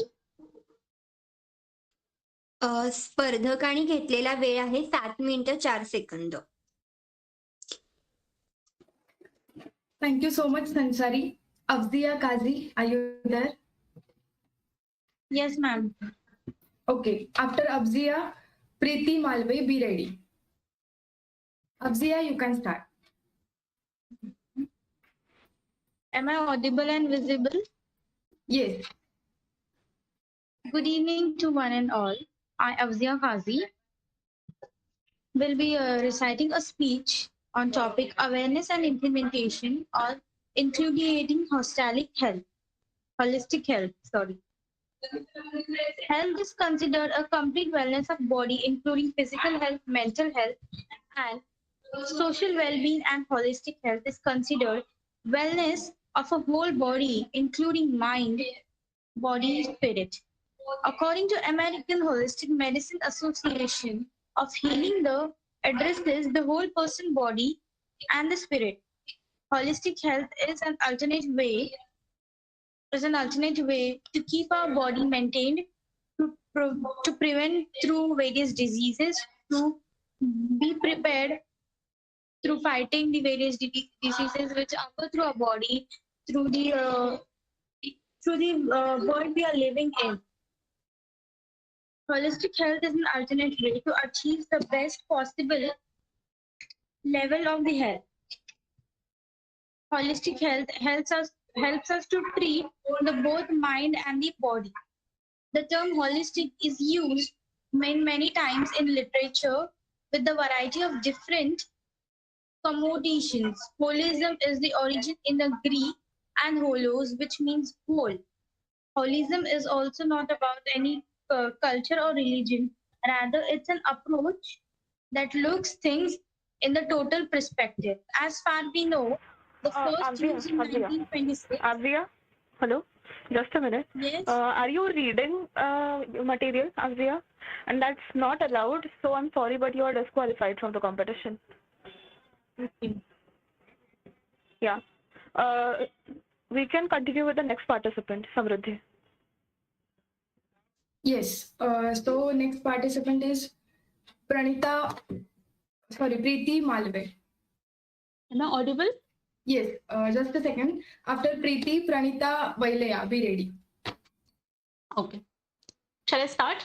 Yes. The power to question is the basis of all human progress, and the great questions is the surest way to reach great answers. This was said by our former Prime Minister, Srimati Indira Gandhi. A very good afternoon to respected judges and all my dear friends. And my name is Preeti Malve, and I'm going to talk on the topic End is Inevitable When the Man is Devoid of Questions and Not Answers. Friends, anthropology is the study of man across space and time, and it says the basic reason behind evolution of mankind is the very ability to question and change his surroundings, and that is the reason we have been differentiated from other animals and we have been referred as homo sapiens. But how far we exercise our freedom to question when anything wrong happened to us? Well, in history we have many such examples. Mahatma Gandhi questions the racist ideology when he was thrown out of the train. And later he got shattered, but he brought revolution in South Africa and in India as well. The great Baba Sahib Ambedkar questioned the untouchability, and later he burned the Manusmriti and fought for the rights of the Dalits till his last. A small girl, Malala, questioned the Talibani Mujahideen who refused her right to education. The great couple, Savitribai Phule and Jyotirao Phule, has brought the pathetic situation of the 19th century India, and they started the very first education institution for the girl child in the very city called Pune. Friends, today we live in democracy, but I feel sad that many people are very far from being true human. Our caste-based politics is favoring the dominant caste only. Our globalized economy has successfully marginalized the voices of poor. Even the laws which are meant to be meant for the poor are hardly accessible to them. Even the evolved institutions such as government and bureaucracy is favoring the rich sections only, ignoring the chaos of the poor. Coming to the societal sphere, man today is not raising questions when he witnesses violence in neighborhood, the corruption in governance, and the unjust laws such as patriarchy. Even in our family, is not raising question when we witness the gender inequality. Our educational institutions are very hesitant when it comes to the inclusion of sex education in our school curriculum. Friends, even after witnessing the violations of rights of the LGBTQ community and the differently abled section, we are still silent. And coming to the women, the situation is even worse. And due to their silence, women are facing the crimes such as child marriage, dowry death, marital rape, and various other crimes like that. Recently, I heard that women are not allowed to enter in the Sabrimala temple in Kerala and the Haji Ali Dargah. Why? Because they say that women are impure and God does not like them. Friends, I have heard that God has made us all and loves every child. But then why this discrimination is there? It is due to the patriarchal mindset. Because of this, all this notion is happening in our society. Friends, even in the recent pandemic, our government has opened the wine shops and the big bazaars, but our schools have been closed for more than 2 years. Think about the repercussions it will have on our children's education and in our India's future as well. Coming to the media industry, which is considered as the bank of questions, is hardly just talking about the substandard issues, willfully manipulating the things which really matter and creating a pseudo knowledge. The social media such as Instagram and Facebook are just flipping the news of the celebrities and the kind of parties they're having, but it is ignorant when it comes to the millions of suicides of our debt-ridden farmers in the Vidarbha region and the unemployed youth of our country. They are paying no heed to the children who are going to bed hungry every night. And this vicious cycle goes on and on. And friends, this is the reason why, despite having the largest demographic dividend, India is still far from reaching its true potential and calling itself a developed nation. Friends, enough is enough. Now this is the time to raise questions and let the deep hear. The things that matter the most should get talked the most. The great philosopher Voltaire has said that I may not agree with what you say, but till last, I will prevent your right to sin. And based on this ideology only, in our constitution under Article 19(1)(a), we have successfully implemented our right to freedom of speech and expression. The great Shreya Singhal judgment of 2015 has protected our right to question only by eliminating Section 66A of the IT Act. Friends, I feel that opinions of all is the basis of our democracy. And just like environment is a great example of biodiversity. More the biodiversity is, the greater sustainable our environment is, and same applies to the human domain as well. Friends, I will give one personal example from my life. Friends, when I was a small child, I got very less marks in English, and one of my uncle, he said that let's not continue her education and we are just wasting our money and time on her. But then I raised a question on his statement and I told him and I promised that no, uncle, I will improve and I will get better at it. And I am that same small girl who's talking in front of all you intellectual people and delivering my speech in that very language, English. This is the power of a question, my dear friends. This is the power of questions. And friends, for making this right strong, we need to strengthen the institutions such as Lokpal and Lokayuktas and the acts such as right to information. We need to build capacities of our families and educational institutions, and we should get rid of the loopholes in our laws, rules, and regulations. Friends, I would urge you all that whenever something wrong happens to you, whenever you witness any kind of injustice around you or be it with anyone, you should come forward and raise questions and try to solve them. This is the correct way to make India a truly developed nation in a really true sense.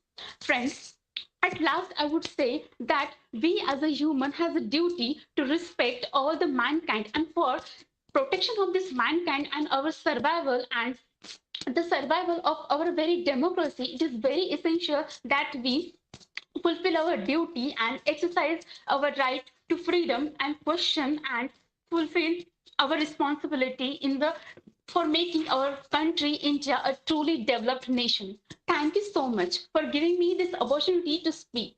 Thank you. The contestant have taken by 7 minutes 25 seconds. Thank you, Pranita. After that, Pranali Nankar. No, that was Preeti, I think. Okay, I sorry. haven't. Sorry. Pranali Vailaya, right? I'm audible and visible, right? Yes, Pranita. you are. After Pranita, Pranali Nankar, be ready. Shall I begin? Hello? Yes. Okay. As rightly quoted by Pete Cashmore, privacy is dead and social media holds a smoking gun. The age-old game of tug-of-war has come to an limelight once again in the form of creating a tension between privacy and profit. In the world where everything is catered to us online, privacy has become a luxury which seems a perfect concoction of a belief and etiquettes, and the same which is entitled to us on the magical pages of a mother of all laws, that is none other than the Constitution. This luxury that is being devoted to us by the predators are none other than the capitalists who strive to gain profits. Good afternoon, one and all present here. I'm Pranita Vailaya, and today I shall be expressing my viewpoints on the topic, the data game, the trade-off between profits and privacy. We do things that weapon can kill people, but in the information age, some of the most powerful weapons are the things that can track and identify us. Data gathered by surveillance is vulnerable in the same way that all other data are vulnerable to misuse, vulnerable to misappropriation, to hacking, to loss, to corruption, to error, and what loosely is described as functional creep. Though technological advances have created potentials for undreamed of surveillance practices, it itself has aroused questions and fears. Increasingly omnipresent and invisible without the knowledge of the individual concerned, digital surveillance has fanned fear on the form of tight social control exerted by authorities having the ability to ultimately suppress any individual's freedom. Not all attacks are about theft or destruction. A more sinister cause is a manipulation of data in place such that machines can be controlled, or the wrong information reported to the human operators without their knowledge. That's how the manipulation of the data and its misuse comes into picture. It's clear if a cyber criminal releases a stolen usernames and passwords on the web, it's much less clear if the data belonging to a business has been modified or not. Yet even the smallest alteration can have a serious consequences and implications. Herein, the financial assets being invested by the country in the cyber surveillance system goes in vain. In the pursuit of gaining truckloads of profit, the multinational companies tend to use the private data of individuals which are subconsciously influenced by the various incentives. For example, the urge of modern influencer to get popular on the social media makes them subconsciously share the personal information to various big brands. Furthermore, the companies don't make it easy for consumers to find out exactly how their data is being used. Companies seek to allow the fear of consumers by putting out statements like, your trust is very important to us and why we aim to be clear and transparent about why we collect information.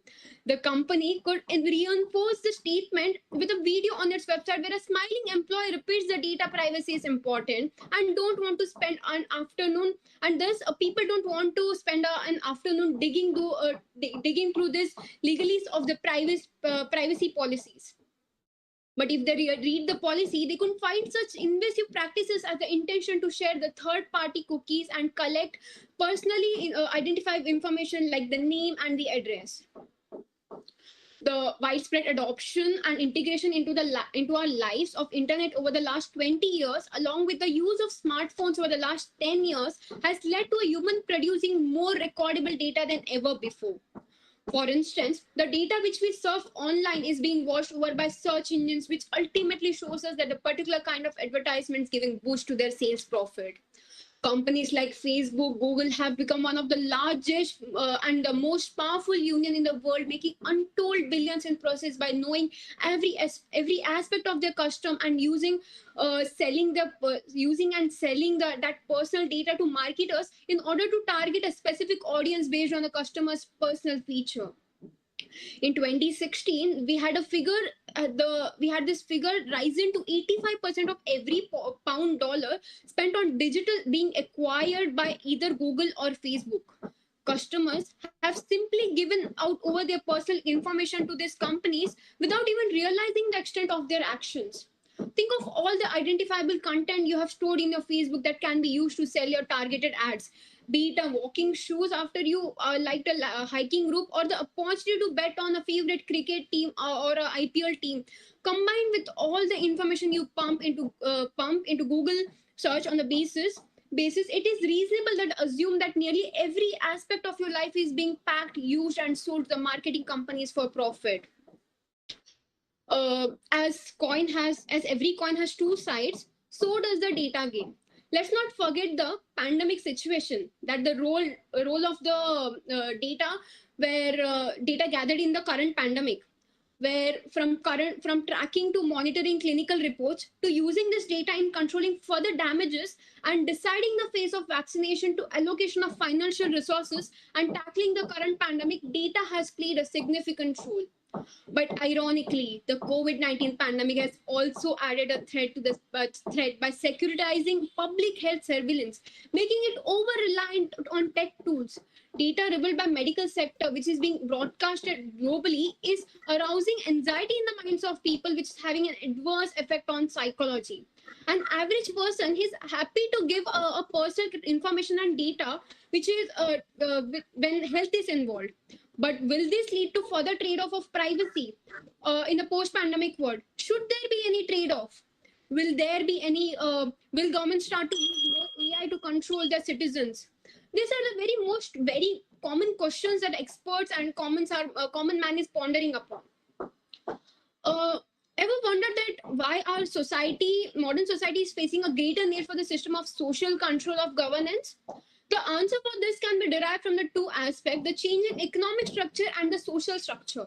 In the wake of globalization, everything from economic society took a new turn. the scam of 1992, which was an eye-opener, along with the lack of institutional supervision and absence of app technology made in connection of web made such a scam possible, which led to this distress, and thus data gathering is an absolute need of this hour. The state holds its citizens and walks on the path of maxim salus popula suprema lest esto, which translates to mean the welfare of the people is the supreme law. With millions of people being ruled under a democratic umbrella, the battle of conflict between infringement of privacy and the public interest becomes inevitable. But reasonable care must be taken to choose what matters the most.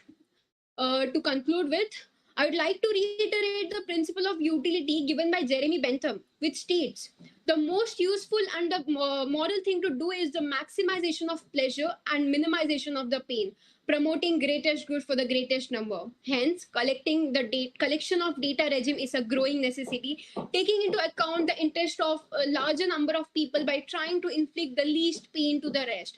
Thank you for being a patient audience. The contestants have taken by 7 minutes 44 seconds. Thank you. Thank you, Pranita. Pranali Nankar. Okay. After Pranali, Tirtha Samant, be ready. Hello, ma'am. I am audible or visible? And visible? Yes, you can start. Should I start my speech? Okay. चैन वस्तूंनी भरलेलं जग आहे पुढे, पैशांनी पैसा वाढवून जायचं आहे त्याच्याकडे. अल्प कालावधीत जास्तीत जास्त पैसा वाढावा यासाठी जन्मला विविध दिशा कशा साकारतील त्या माझ्याच भक्तांना, कशा साकारतील त्या माझ्याच भक्तांना. नमस्कार, माझं नाव प्रणाली भिकनानकर. आपल्या सर्वांसमोर विषय मांडते, नवे दिशा नवे अर्थ, भारतीय आणि त्यांचे गुंतवणूक स्वारस्य. एसबीआय रिपोर्ट मध्ये आताच असं निदर्शनात आलं की मागच्या 2 महिन्यांमध्ये साधारणपणे 44.7 लाख लोकांनी इंडिव्हिज्युअल इन्व्हेस्टमेंट अकाउंट ओपन केले. तसंच 2018 पासून ते 2022 पर्यंत डीमॅट अकाउंट उघडणाऱ्यांची संख्या ही 3 पटीने वाढली. म्हणजेच जर 2018 मध्ये डीमॅट अकाउंट उघडणाऱ्यांची संख्या ही 3.5 करोड होती, तर आज ती 7 करोड झालेली आहे. ही सगळी आकडेवारी बघितल्यावर आपल्याला असं लक्षात येतं की आपला भारत देश आता एका नवीन गुंतवणुकीकडे वाटचाल करत आहोत. एकेकाळी एफडी, आरडी, जमिनीमध्ये गुंतवणूक करणारा आपला भारत देश आता SIP, mutual fund, stock market, commodity market या इन्व्हेस्टमेंट बद्दल बोलत आहे. तर असं का झालं? हा बदल का झाला? जर आपण हे सगळं बघितलं तर आपल्याला काही गोष्टी आढळतील. याच्या मागचं सर्वात महत्वाचं कारण म्हणजे जे आपली एफडी आणि आरडी मधली इन्व्हेस्टमेंट आहे ती आपल्या इन्फ्लेशनला टॅकल करणारी नाहीये. म्हणजे समजा मला 1 वर्षांनी पेन घ्यायचा आहे, त्याच्यासाठी त्या पेनाची किंमत 100 रुपये आहे आणि त्याच्यासाठी मी आज 100 रुपये गुंतवले. 5% एफडीच्या रेटनुसार त्यांनी 100 रुपये गुंतवले. 1 वर्षांनी त्या पेनाची किंमत 108 झाली, पण मी जी इन्व्हेस्टमेंट केली होती त्याची किंमत मात्र 105 झाली. याचा अर्थ जी आता माझ्याकडे मुद्दल आहे त्याच्यामध्ये मी 3 रुपयांनी लॉस घेतला. तर हे सगळं बदलण्यासाठी आज शेअर मार्केटच्या इन्व्हेस्टमेंटकडे बघितलं जातं.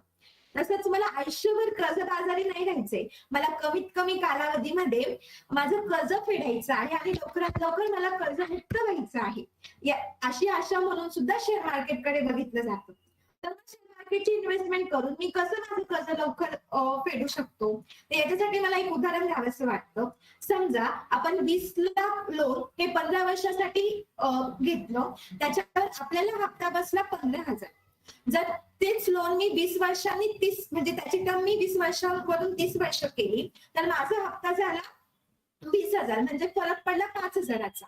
जर हे 5,000 मी एसआयपी मध्ये गुंतवले किंवा स्टॉक मार्केटमध्ये गुंतवले तर त्याच्यातून येणारे जे काही रिटर्न्स आहे किंवा येणारा जो काही परतावा आहे त्याच्यातून जे लोन मी 15 वर्षामध्ये फेडणार होतो तेच लोन आता मी 10 वर्षामध्ये फेडू शकतो. तर हे सगळं गणित मांडण्यासाठी आज आपण शेअर मार्केटच्या इन्व्हेस्टमेंटकडे वळतो आहोत. तसंच अनेक लोकांचे छोटे छोटे ध्येय असतात. जसं की त्यांना 4 वर्षामध्ये गाडी घ्यायची आहे, कोणाला विश्वदर्शन करायचंय, तर कोणाला भारत दर्शन करायचंय. त्याच्यासाठी जो पैसा उभा करायचा आहे तो एफडी आणि आरडीच्या इन्व्हेस्टमेंट मधून करायला वेळ लागेल. पण तो अल्प कालावधीमध्ये मी स्टॉक मार्केट आणि शेअर मार्केट मधून उभा करू शकतो. याच्यासाठी आपण आज शेअर मार्केटची इन्व्हेस्टमेंट बघतो आहोत. जर आपण योग्य वेळी योग्य तो पैसा गुंतवला तर आपल्याला खूप छान पैसे कसे भेटू शकतात किंवा आपला पैसा कसा वाढतो हे सांगण्यासाठी मला एक उदाहरण इथे 2 मित्रांचं एक उदाहरण द्यावंसं वाटतं. तर 2 मित्र होते. एकाने मारुती सुझुकीची 4 लाखाची गाडी घेतली तर दुसऱ्याने त्या 4 लाखाचे शेअर्स विकत घेतले. जेव्हा आपण 15 वर्षांनी या दोघं गुंतवणुकीकडे बघितलं तर जी आपण गाडी घेतली होती त्याची किंमत झाली 50,000 आणि जे आपण स्टॉक मार्केटमध्ये इन्व्हेस्ट केले होते त्याची व्हॅल्युएशन झालं 4 लाखावरून 4 करोड. म्हणजे एवढ्या जर आपण योग्य तो निर्णय घेतला तर एवढ्या पटीने आपण आपले पैसे वाढवू शकतो. जेव्हा आपण ही सगळी शेअर मार्केटची इन्व्हेस्टमेंट बघतो, जेव्हा आपल्याला शेअर मार्केट मधले असणारे जे रेट ऑफ रिटर्न आपल्याला खुणावतं, तर हे सगळं बघत असताना आपल्याला एक गोष्ट लक्षात घेतली पाहिजे, ती म्हणजे ही की शेअर मार्केट मधली जी इन्व्हेस्टमेंट आहे ती जोखीमयुक्त आहे. म्हणजे जर आपण सुझलॉन, टाटा पॉवर किंवा येस बँक या कंपनीचे शेअर जर बघितले तर ते काही हजारांवरून रुपयांवरती आहे. म्हणजे एवढ्या प्रमाणामध्ये आपल्याला लॉस सुद्धा होऊ शकतो. हे सुद्धा आपण लक्षात घेतलं पाहिजे. वॉरन बफेट यांनी आपल्या 7 रूल्स ऑफ इन्व्हेस्टमेंट प्रिन्सिपल्स मध्ये सांगितलं आहे. जेव्हा तुम्ही एखाद्या बिझनेस मध्ये इन्व्हेस्ट करता तेव्हा त्या बिझनेस बद्दल तुम्ही वाचा, त्याच्याबद्दल माहिती घ्या, त्या स्टॉकला तुम्ही वेगवेगळ्या निकषांवर पडताळून पहा. आता वेगवेगळे निकष म्हणजे काय, तर तुम्ही त्या कंपनीचं बॅलन्स शीट बघा, त्याचा प्रॉफिट आणि लॉस बघा, त्याचा विक्री दर बघा, त्याच्यावरचं असलेलं कर्ज बघा. जर कर्ज असेल तर ते फेडण्यासाठी त्यांच्याकडे किती रिझर्व्ह आहे, या सगळ्या निकषांचा तुम्ही आधी अभ्यास करा आणि मगच त्या स्टॉक मध्ये इन्व्हेस्ट करा.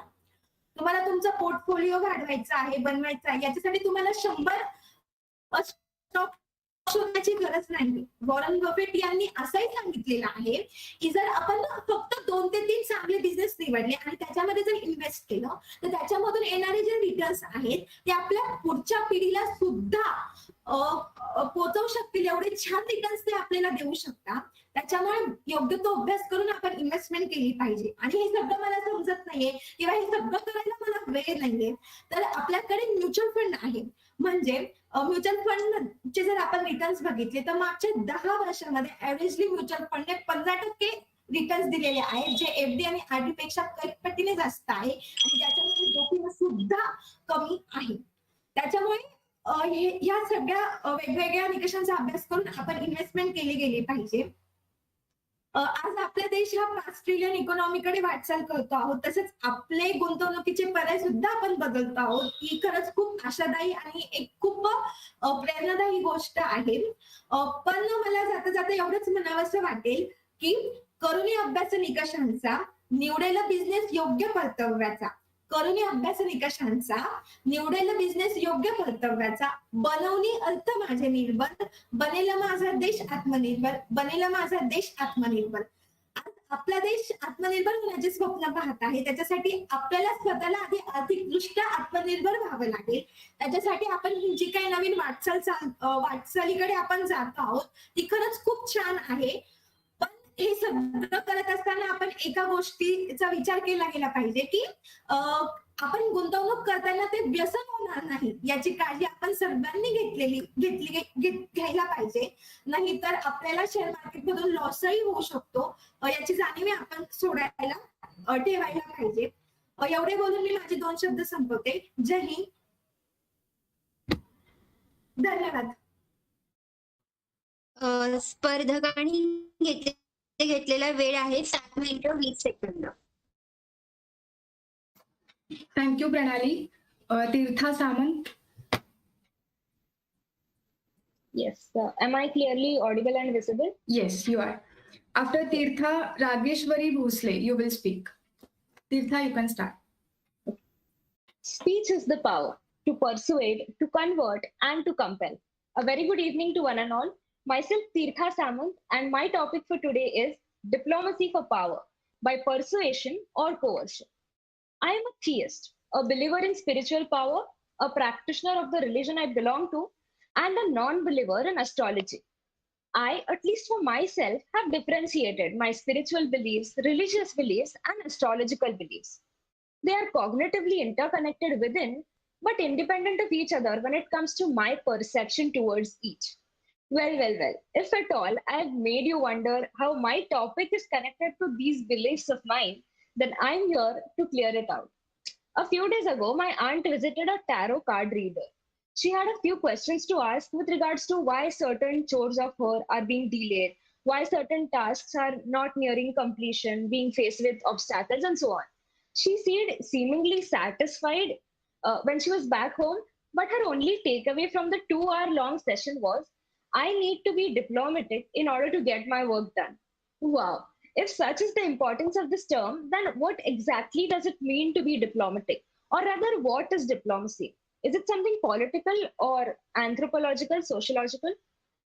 Google defines diplomacy as one, the activity of managing relations between different countries, and two, the skill in dealing with people.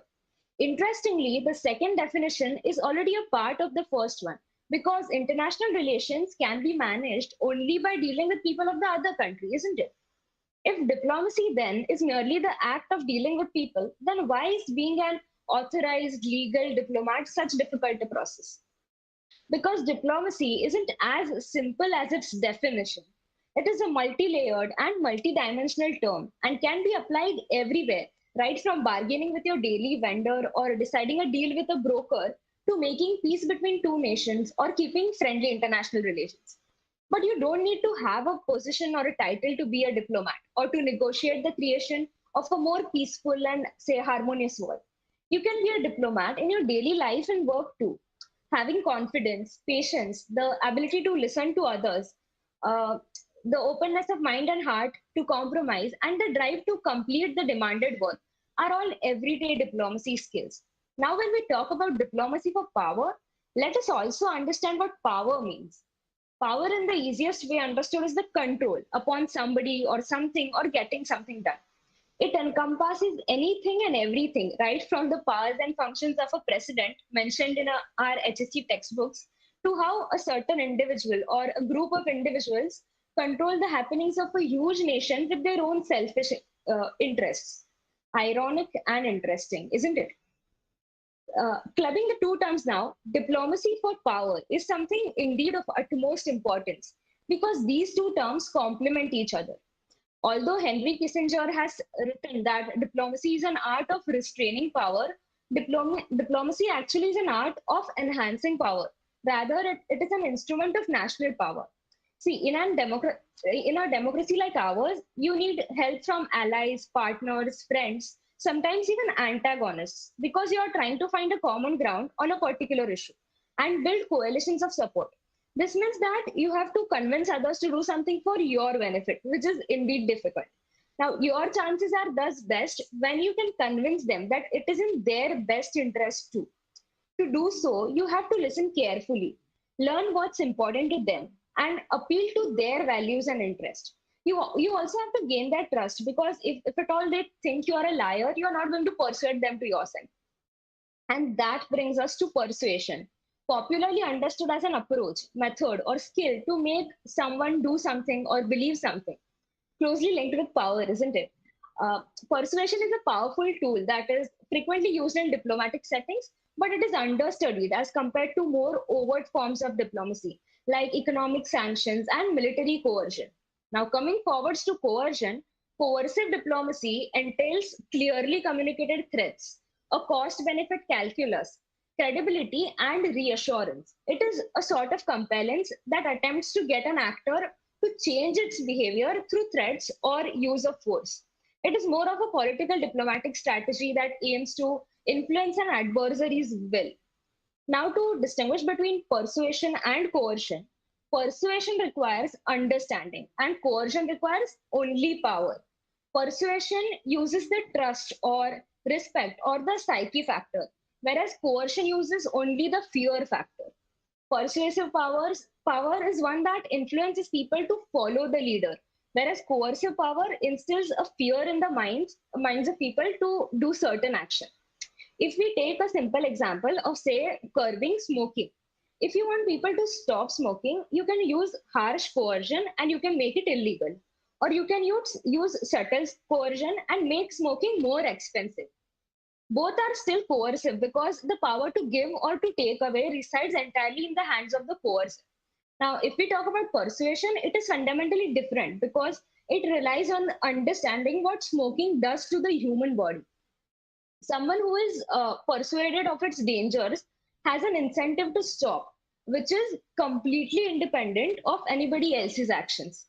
It is also very important to understand that persuading somebody to do something by merit is an appeal to the intellect and not an appeal to the emotions or imagination.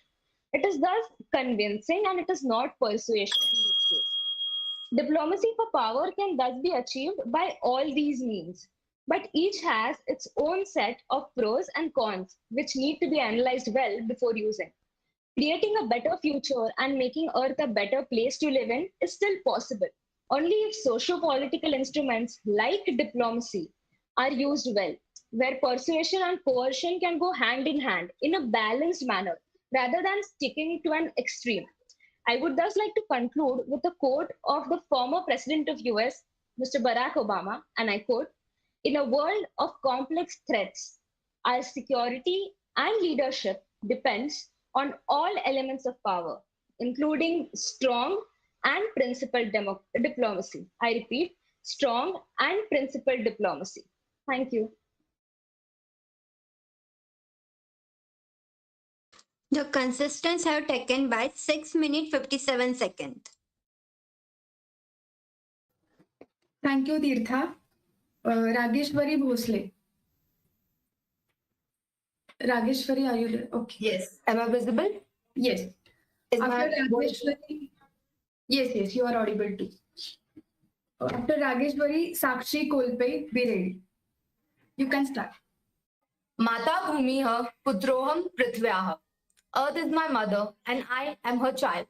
Good morning to one and all present here. I'm Rageshwari Bhosle and today I'm here to speak on the topic sustainability focused marketing, whether gimmicks or sincere efforts. So here it goes. We are all familiar with the term sustainable development. It is development that meets the needs of the present generation without compromising the needs of the future. In the context of business, sustainability is known under many related terms, such as social plant enterprise, eco-marketing, green business, so on and so forth. In a sense, all these terms boil down to one. To put into simpler words, you can have your share of the pie, but you should also leave enough for others so that they can have theirs as well. But how exactly do we define sustainability-focused marketing? So simply, it is marketers working together to foster marketing activities and strategies that promote environmental well-being, social equity, and economic development in a manner that enhances business. No wonder why it's such a buzz today. But it's not just about saving the planet. It's a broader vision that includes managing natural resources, decreasing carbon emission, increasing recyclable materials, improving prospects for the coming generation, and also elevating marginalized sections out of poverty. Now, but are we really meeting these standards as consumers, as marketers, as purchasers? Let's see. Have we heard of Tentree? It is a clothing brand that features sweatpants, jackets, t-shirts, and many more stuff. It is very interesting that Tentree plants 10 trees for every item purchased. Till now, they have planted 50 million trees. That's huge. That would remove millions of tons of CO2 from the atmosphere. They have reforested 5,000 hectares of land. That's like equal to 12,000 football fields. Impressive, isn't it? Now, did that happen in one fell swoop? No. Tentree was founded in 2012 and they have been taking little steps since then. There are many such companies like Patagonia, Allbirds, Seventh Generation. What are these companies doing? They are consistently taking little steps towards green marketing. And what do we learn from them? We learn that sustainable marketing is not a short-term goal. It requires little steps. It is a long-term vision. It allows the companies to turn their limitations of resources, infrastructure into opportunities and grab those opportunities into making profit. But this seems too easy, right? How do we distinguish whether these companies are genuinely sustainable or just faking it, just pretending it? So I'll explain that with the previous example. Do you know 10 Tree sources the most eco-friendly substances in their clothing, like tencel, organic cotton, recycled plastic, recycled cardboard, recycled polyester. Yes, hemp also. Now, how do I know all of this? This brings us to another lesson, that is transparency. Transparency and evidence. These are the key factors that bridge the gap between gimmicks and sincere efforts of a business firms. Companies who are sincerely putting in sustainable strategies offer such transparency, whereas the rest who deceive us, lie to us in the name of planet, they offer baseless claims. Now, why would they do that? I'll tell you. According to Global Corporate Sustainability Report, 66% of consumers spend more on a product. बघ आमोदचा वेगळा तुला तसंही लिहावं लागणार आहे मग तू एकातच लिहिलंस तर better Raheel. Excuse me, Tirtha. Please unmute yourself. Yeah, shall I continue? Yes. Okay. So, according to the Global Corporate Sustainability Report, 66% of consumers spend more on a product if it comes from a sustainable brand. Now, that is a great opportunity for these businesses to attract customers and make money. And that is exactly when greenwashing jumps in. Few years back, an oil company, Chevron, commissioned a series of TV ads, print ads that commissioned their environmental dedication. Whereas, at the same time, Chevron was actively violating Clean Air Act, Clean Water Act, and also spilling oil into wildlife refuges. Now, who's responsible for that? It is us, because as customers, we were being irresponsible. We did not pay enough attention, be it McDonald's non-recyclable paper straws, H&M's conscious clothing, Volkswagen's defeat devices. There are so many cases when these companies have shamelessly and very easily deceived us in the name of planet only to make money. And this is not the first time when human beings have crossed their limit. They have drained nature of its resources without paying it back. They have exposed their greed number of times. Moving towards the end, I'd like to share my view. In my opinion, sustainability marketing just appears to be pro-environment, whereas in reality, it is pro-human, pro-profit. We've all seen what's happened in Chernobyl, okay? A place where we cannot live. If we go on with our errored planning at this rate, soon we'll end up like Chernobyl. At this point of time, we cannot afford to get stuck in this vicious cycle of gimmicks. The need of the hour demands actions, implementations, genuine efforts towards ecosystem. Have we realized this? That this is not saving the planet. It's about saving ourselves. Because the truth is, with us or without us, the nature will rebuild itself. And it's pretty evident. In this 30 years since evacuation of Chernobyl, today, wild has reclaimed space. Forest has taken over the city. So understand, nature will endure. The living world will endure. But you and I, humans, we cannot presume the same. So concluding towards our role as an individual in this loop, I'd say that if we become responsible consumers and demand sustainable products, then it won't leave a room for these businesses to indulge in greenwashing. And the only option they'll be left with is turning eco-friendly. When that happens, it'll leave a positive impact on Earth. The Earth flourishes, and so will we. Think about it. Thank you. The contestants have taken by 7 minutes 10 seconds. Thank you, Rageshwari. Sakshi Kolpe.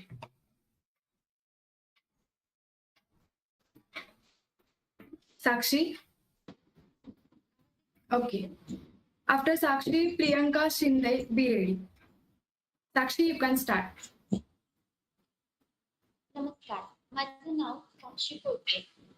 प्रथम मी इथे सर्वांचे संयोजकांचे आभार व्यक्त करते, कारण त्यांनी ही स्पर्धा online माध्यमातून आम्हा सर्व स्पर्धकांना एक संधी दिलेली आहे, म्हणून त्या सर्वांचे आभार व्यक्त करते. माझ्या स्पर्धेचा विषय आहे, माणूस निरुत्तर झाला तर हरकत नाही, पण निष्प्रश्न झाला की संपलाच. हे बोल आहेत पुरुषोत्तम लक्ष्मण देशपांडे म्हणजेच पु ल देशपांडे यांचे. माणूस निरुत्तर होणे साहजिकच आहे, कारण प्रत्येकाला प्रत्येक गोष्टीचे ज्ञान असेलच असे नाही आणि ते आवश्यकही नाही. माणसाच्या आयुष्यातील काही प्रश्न अनुत्तरित राहिले तरीही आयुष्य थांबत नाही, पण जर प्रश्नच थांबले तर आयुष्य मात्र नक्की थांबते. पण प्रश्न त्याच व्यक्तीला पडतात ज्याचं आतला माणूस जिवंत असतो.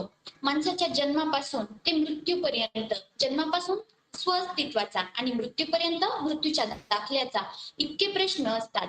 मागण्यासाठी जगतोय की जगण्यासाठी मागतोय, खाण्यासाठी जगतोय की जगण्यासाठी खातोय, प्रेमासाठी जगतोय की जगण्यासाठी प्रेम करतोय, आयुष्य का आणि कोणासाठी जगतोय, असे असंख्य प्रश्न माणसाला विचार करायला लावतात.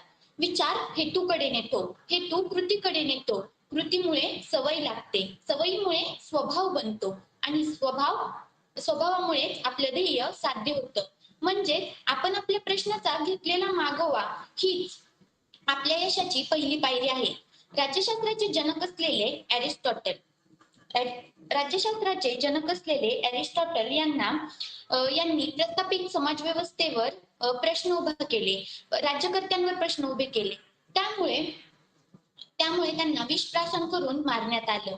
परंतु तसेच नरेंद्र दाभोळकर, गौरी लंकेश यांनी या समाजसुधारकांनी अंधश्रद्धेवर प्रश्न उभे केले, तर त्यांना आपला जीव गमवावा लागला. इतकेच नाही तर संत गाडगेबाबा, संत ज्ञानेश्वर, संत तुकाराम, येशू ख्रिस्त यांनी ज्या वेळेस समाजाच्या विरुद्ध बंड पुकारले त्या वेळेस त्यांना अनेक प्रश्नांना, अनेक परिस्थितीला तोंड द्यावे लागले आणि सामोरे जावे लागले. आज रूढी परंपरेविरुद्ध प्रश्न उभारणारे तुकाराम मुंडे हे मागच्या समाजाला इथून मागेही मान्य नव्हते आणि आताही ते मान्य नाहीये. प्रश्न फक्त रूढी परंपरा आणि समाजव्यवस्थेबद्दलच केले पाहिजे का, तर निश्चितच नाही. निसर्गाच्या विविध पैलूवर देखील मनुष्याला सातत्याने प्रश्न पडले पाहिजे. त्या प्रश्नांच्या दिशेने त्यांनी प्रयत्न केले पाहिजे. माणसांचे ज्ञान वाढेल, नवीन नवीन शोध लागतील आणि माणसाचे जीवन अजूनच सुखी, समृद्धी आणि विकसित होईल. निराश होऊन सफरचंदाच्या झाडाखाली बसलेल्या न्यूटनने सफरचंद खालीच का पडते हा प्रश्न जर शोधला नसता, तर आज त्याच्या नियमांचा लागलेला जो अमूल्य असा आपल्याला दिलेला जो त्यांनी ठेवा आहे तो आपल्याला ठेवता आला नसता. शाहू महाराज, तसेच शहाजी महाराज आणि माझी जाऊ यांना जर प्रश्न पडले नसते की आमचं स्वअस्तित्व काय, आम्ही चाकरी का करायची, तर स्वराज्य निर्माणच झाले नसते. सी.व्ही. रमन, डॉक्टर होमी बाबा, डॉक्टर ए.पी.जे. अब्दुल कलाम, श्रीनिवास रामानुजन, आर्यभट्ट या सगळ्यांना वेगवेगळे प्रश्न पडले. मेरी क्युरीला प्रश्न पडले म्हणून तर रेडियम आणि पोलोनियम यांचा शोध लागला आणि माणसाचे जीवन अधिक समृद्ध झाले. ज्यांची जयंती आपण राष्ट्रीय युवक दिन म्हणून साजरी करतो, अशा स्वामी विवेकानंदांना प्रश्न पडले, जीवन म्हणजे काय, नक्की जीवनाचं रहस्य काय, साकार मूर्तीमध्ये नक्की देव असतो का, अशा त्यांनी पडलेल्या त्यांच्या प्रश्नांसाठी त्यांनी गृहस्थी सोडून खूप भटकंती केली आणि प्रश्नांची अत्यंत समाधानकारक उत्तरे शोधली. म्हणून तर नरेंद्र हे विवेकानंद झाले. नाही